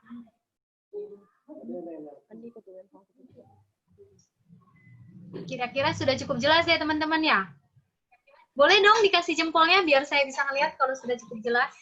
Mana jempolnya? Apa sudah cukup jelas untuk seminar kali ini? Mana jempolnya? Terima kasih. Ayo, siapa yang mau bertanya?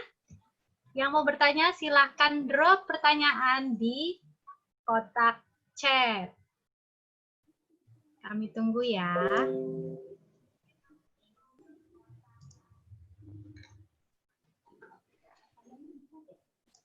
Oke, ini ada satu pertanyaan masuk.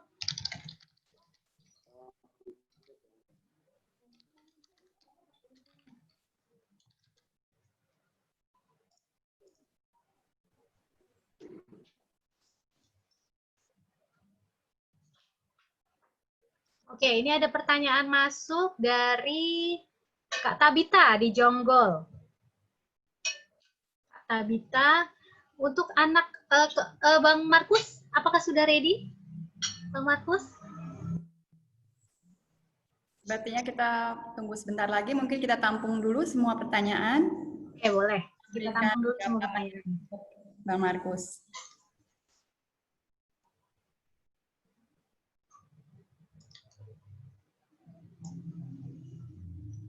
Kita tampung dulu ya pertanyaannya.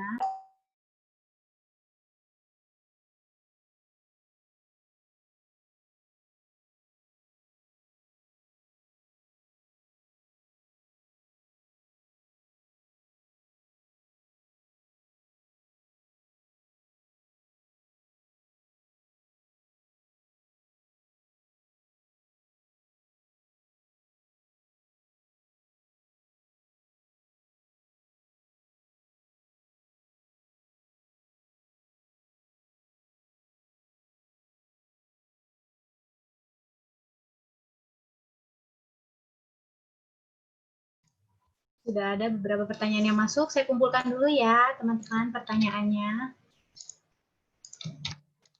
Mohon ditunggu sebentar.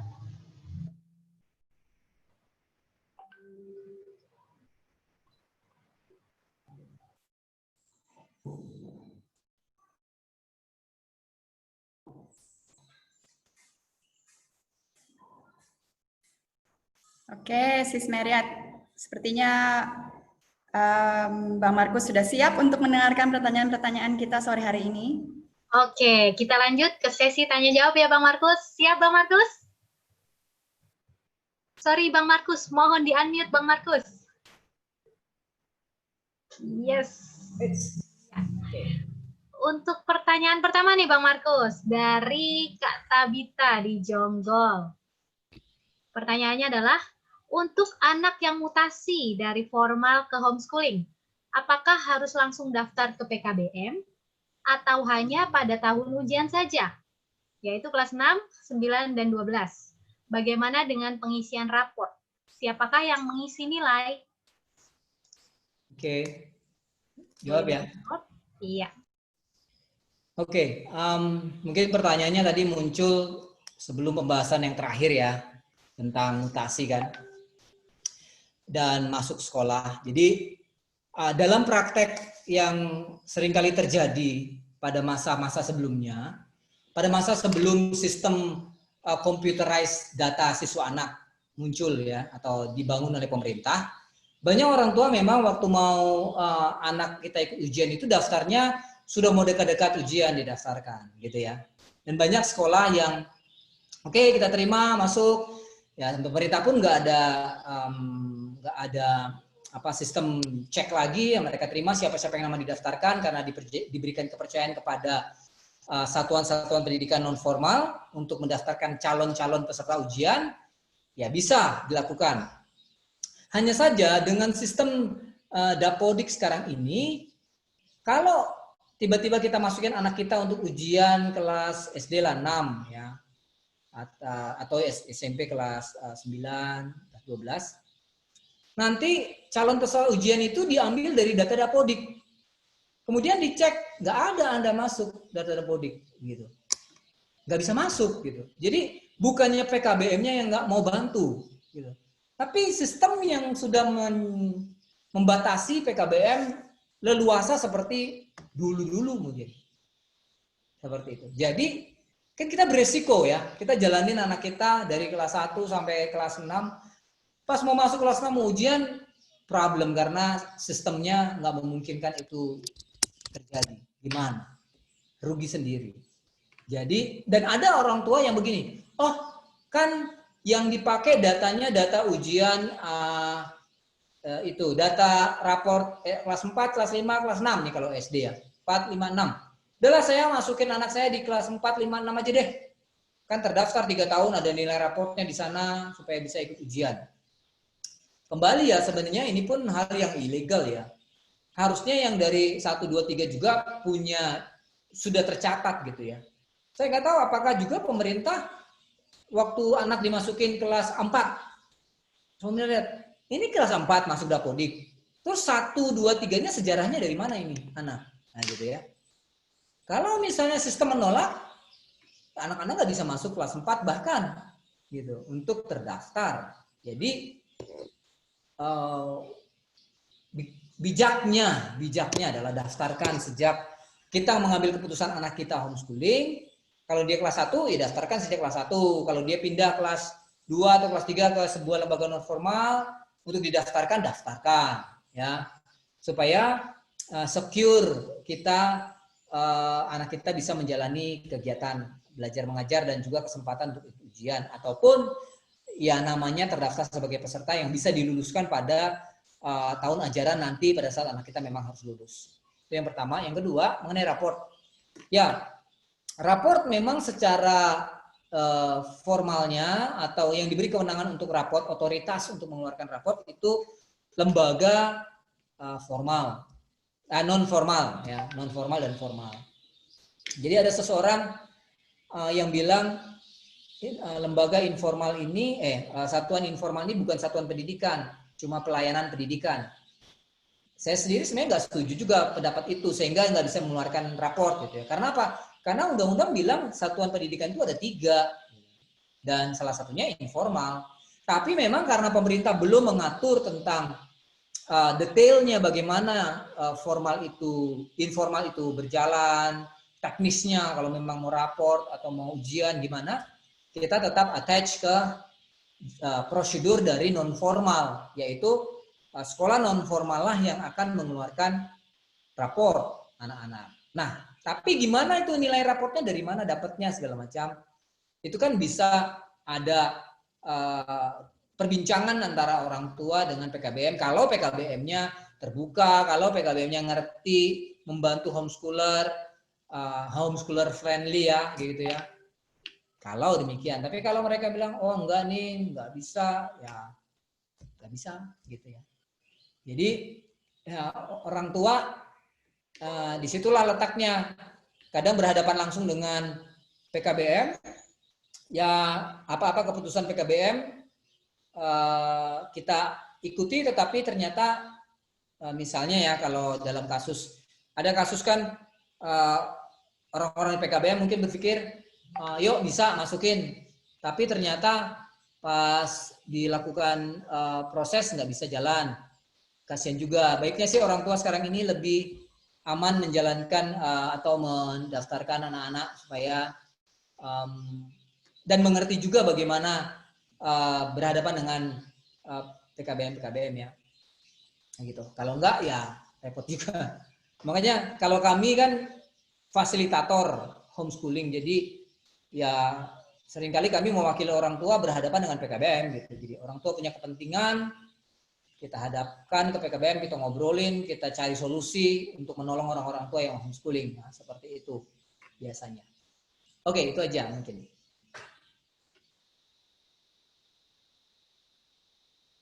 Oke. Untuk pertanyaan yang selanjutnya nih Bang.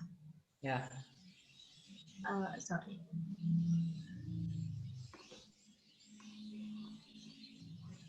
Nah, kalau sebelum tahun ujian ada pergantian kurikulum, bagaimana format raport yang digunakan?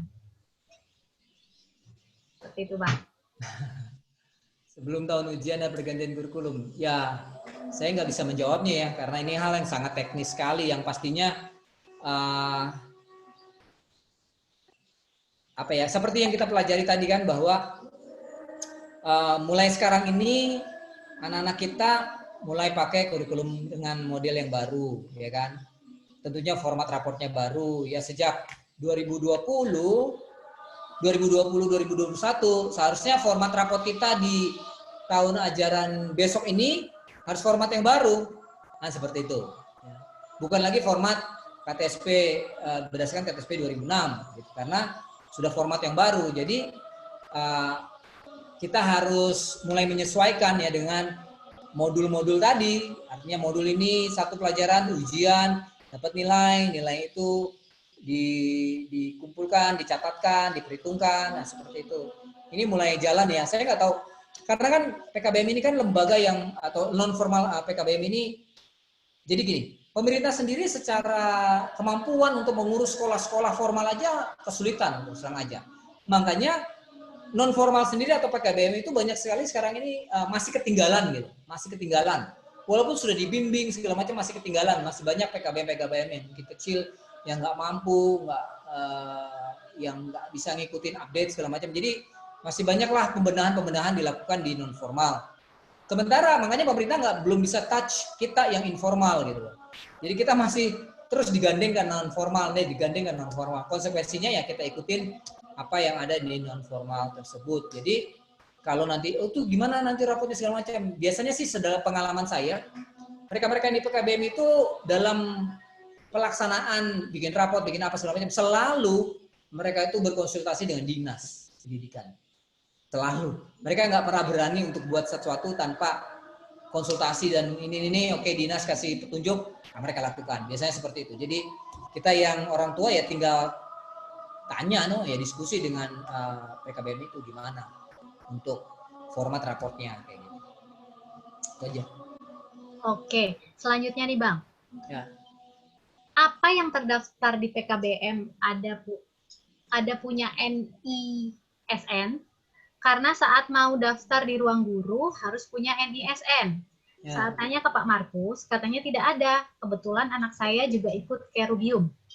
Oke, begini, itu dia kondisi yang ada di sekolah formal ya. Jadi nggak semua PKBM itu sudah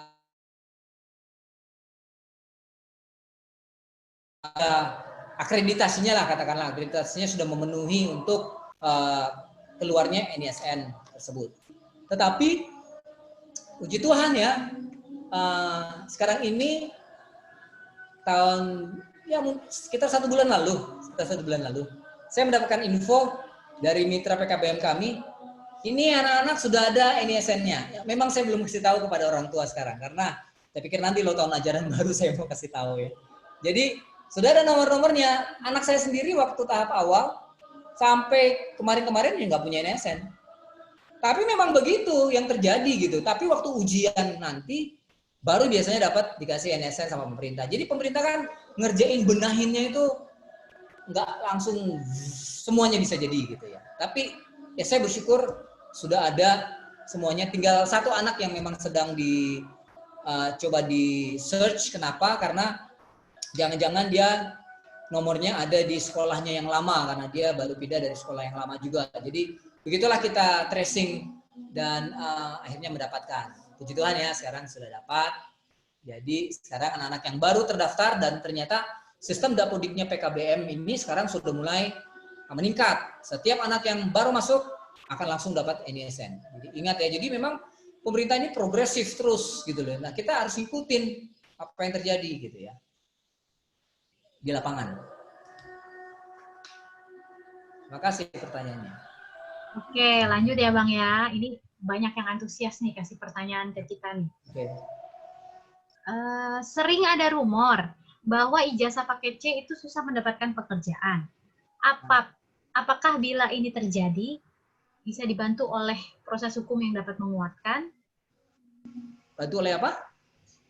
Proses hukum yang dapat, apakah ada proses hukum yang dapat menguatkan?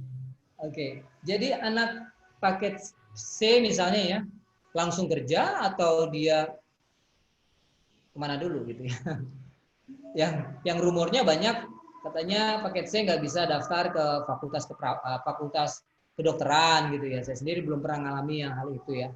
Tapi kalau misalnya anak paket C kemudian tidak bisa diterima, artinya tidak bisa diterima di satu pekerjaan dengan syarat misalnya ijazah SMA, dikasih paket C tidak bisa diterima.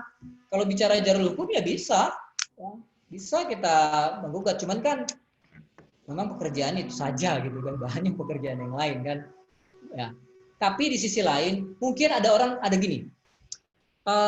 Banyak orang di luar berpersepsi bahwa kalau Anda pemegang ijazah paket C itu Anda adalah orang yang dulunya nggak sekolah, kemudian sekolah buru-buru dan dapetin ijazah, gitu.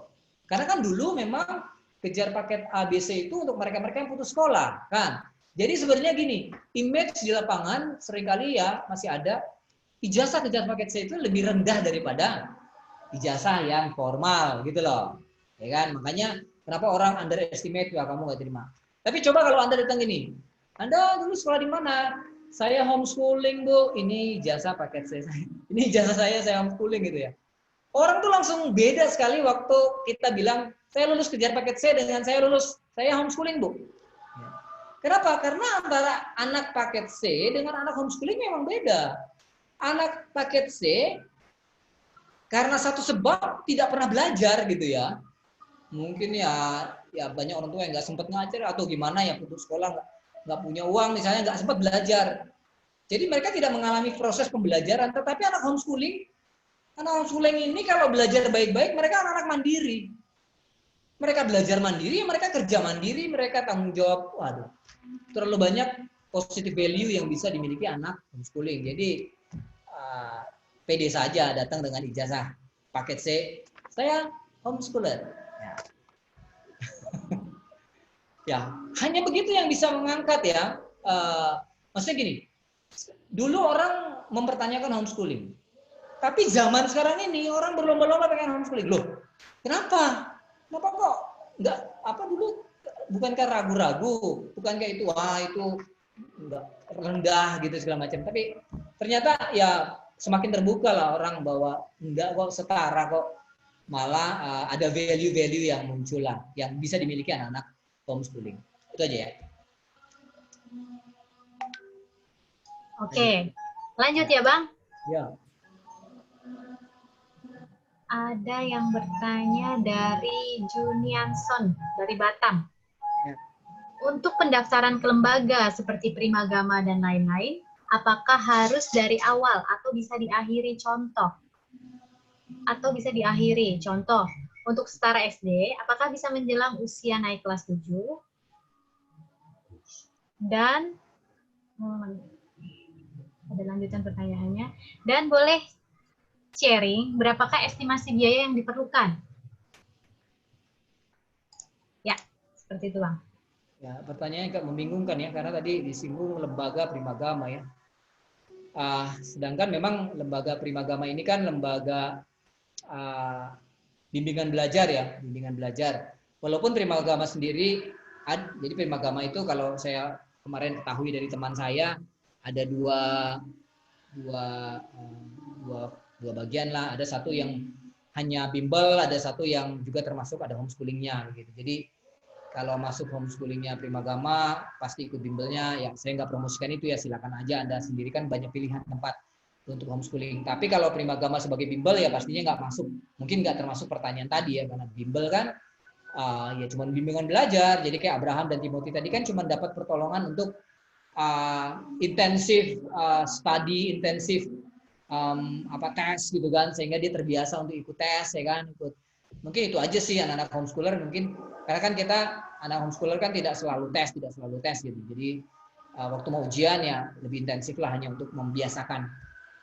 Kemudian kalau misalnya kok bisa nggak masuk langsung kelas 6 nanti karena mau ujian, ya kita sudah jelaskan tadi ya, baiknya tidak dilakukan seperti itu ya, beresiko.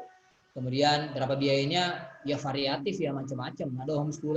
Ada homeschooling yang puluhan juta, ada yang puluhan jutaan gitu ya. Ya mungkin juga ada homeschooling yang di bawah jutaan gitu. Nah, macam-macam, silakan mencari ya di mana. Gitu. Oke, lanjut nih Bang. Ya. Masih kuat menjawab ya. Semangat menjawab.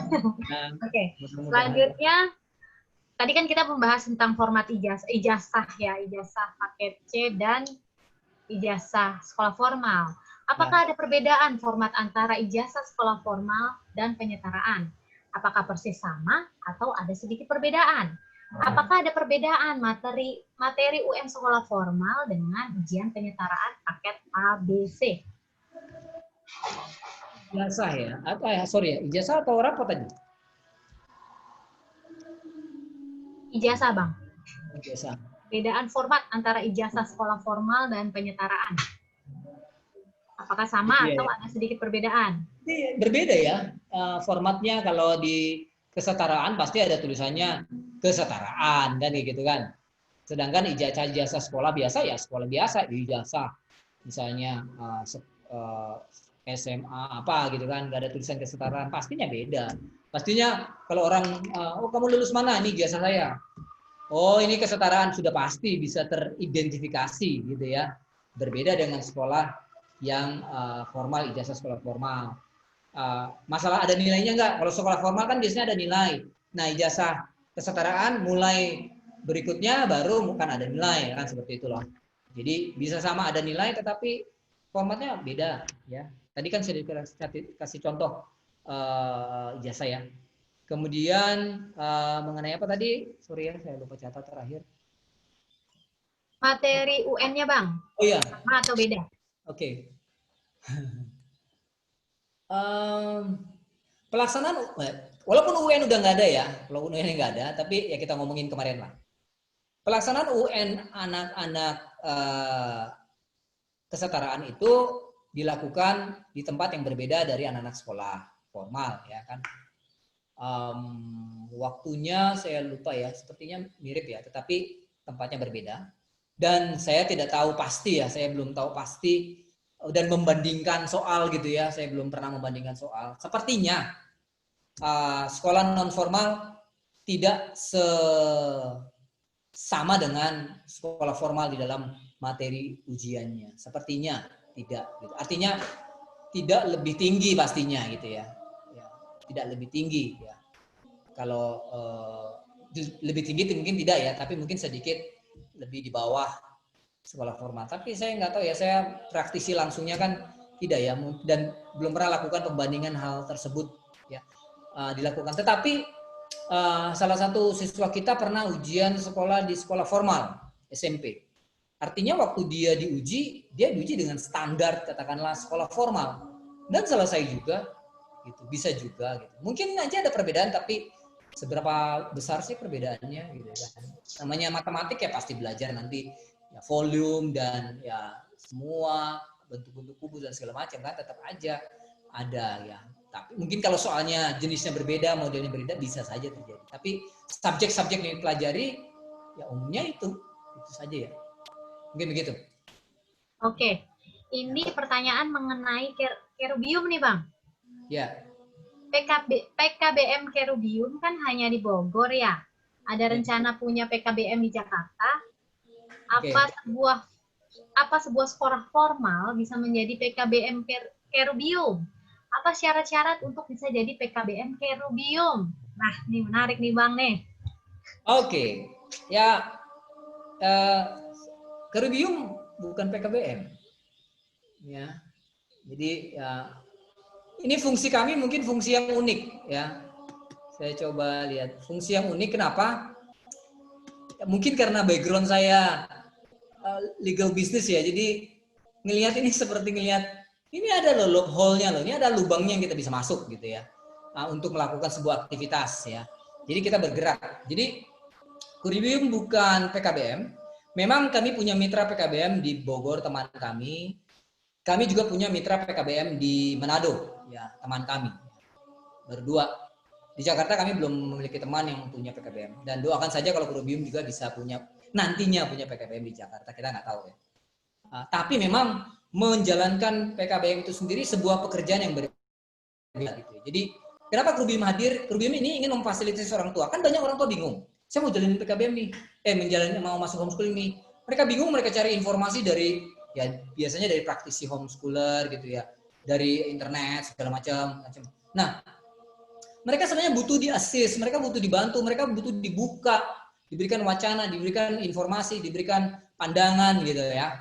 Dan dibantu juga untuk mereka mau kemana nih, mau nantinya anak saya daftar di mana bagusnya, terus nanti bagaimana nanti ujiannya, dan segala pertanyaan itu perlu dijawab, dan Kerubium itulah hadir untuk menjawab pertanyaan-pertanyaan orang tua, menjelaskan orang tua. Kita hampir seperti sebenarnya konsultan pendidikan ya, kita memberikan konsultasi itu, dan kita juga nggak hanya itu, kita menolong untuk kita bantu untuk registrasinya dan segala macam, administrasi sekolahnya kita bantu.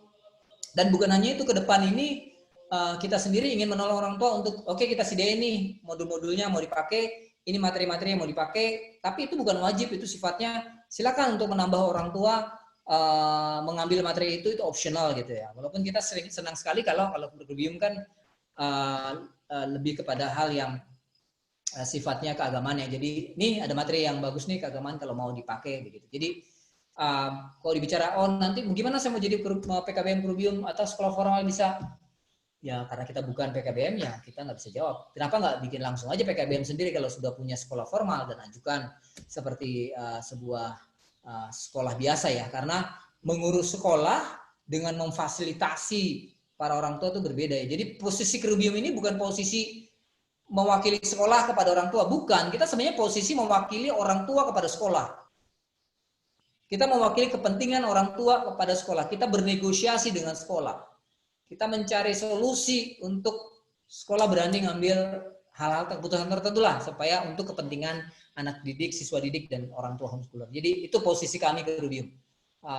Kami bukan PKBM, kami hanya yayasan ya, Kerubium, Yayasan Pendidikan Kerubium Akademi. Tapi kalau kedepannya Tuhan suruh buka sekolah, ya kami juga lebih memilih sekolah non formal dibandingkan sekolah formal, karena lebih luas bergerak untuk membantu dalam bidang pendidikan. Itu aja. Oke, terima kasih Bang Markus untuk penjelasannya. Kita akhiri sesi ini ya teman-teman. Sorry untuk beberapa pertanyaan yang belum bisa kita sampaikan karena sekarang sudah jam 5.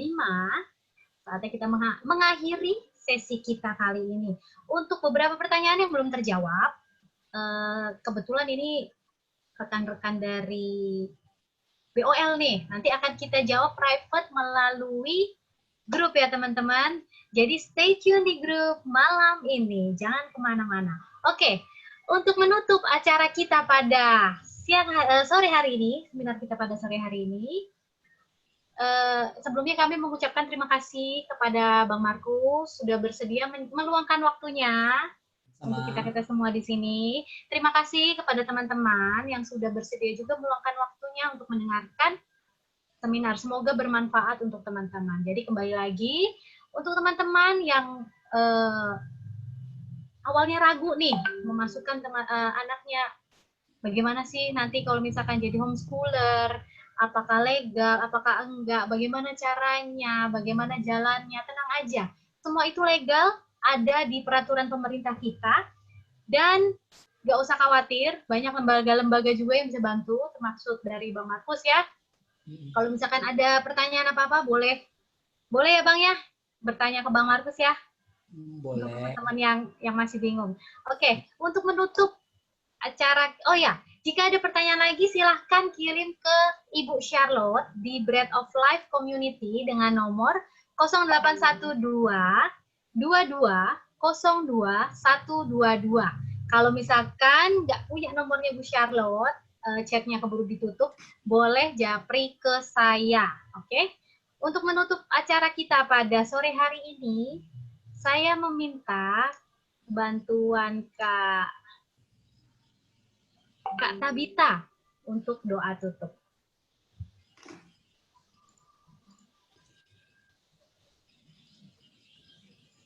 Kak Tabita.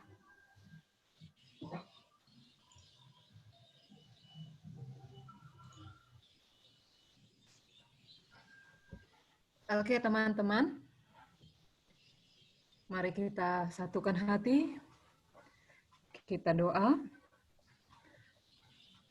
Bapa kami yang baik, kami mengucap syukur ya Bapa untuk seminar pada sore hari ini, karena kami boleh memperoleh kepastian tentang status jalur pendidikan yang kami pilih untuk anak-anak kami Tuhan, di mana kami juga menginginkan sebagai warga negara, kami juga memiliki kejelasan hukum, dan Tuhan telah bukakan itu melalui seminar ini. Kiranya Tuhan Kau berkati Bang Markus yang sudah membukakan informasi-informasi yang penting bagi kami, sehingga kami boleh diyakinkan untuk meneruskan pilihan kami. Dan untuk kami yang masih bimbang Tuhan, kiranya Tuhan yang berikan kebijaksanaan untuk kami memutuskan. Mari ya Bapa, besertalah dengan langkah kami, di mana kami ingin mengutamakan anak kami dalam kehidupan kami. Kami rindu anak kami boleh berkembang potensinya, baik secara fisik, mental, maupun rohani. Kiranya Tuhan yang sertai kami, para orang tua, untuk menyertai langkah-langkah anak kami dalam perkembangannya. Terima kasih ya Bapa. Ampunilah segala kesalahan kami ya Bapa. Terimalah doa ini Tuhan yang kami sampaikan di dalam nama Tuhan Yesus Kristus. Amin. Amin. Terima kasih Kak Tabita, terima kasih semuanya yang sudah join. Kita akan tutup sesi kita kali ini ya. Apakah ada pengumuman, Sis Charlotte? Nggak ada ya? Nggak ada, oke. Oke, terima kasih. Oh, sebentar, ada pertanyaan. Kak, bisa minta nomor WA Kakak? Oke. Sebentar, saya jawab chat dulu ya. Oke, terima kasih semuanya. Nanti kalau ada seminar lagi, kita pasti akan kabarin. Nanti akan saya blast WhatsApp seperti biasa. Terima kasih semua. Selamat sore.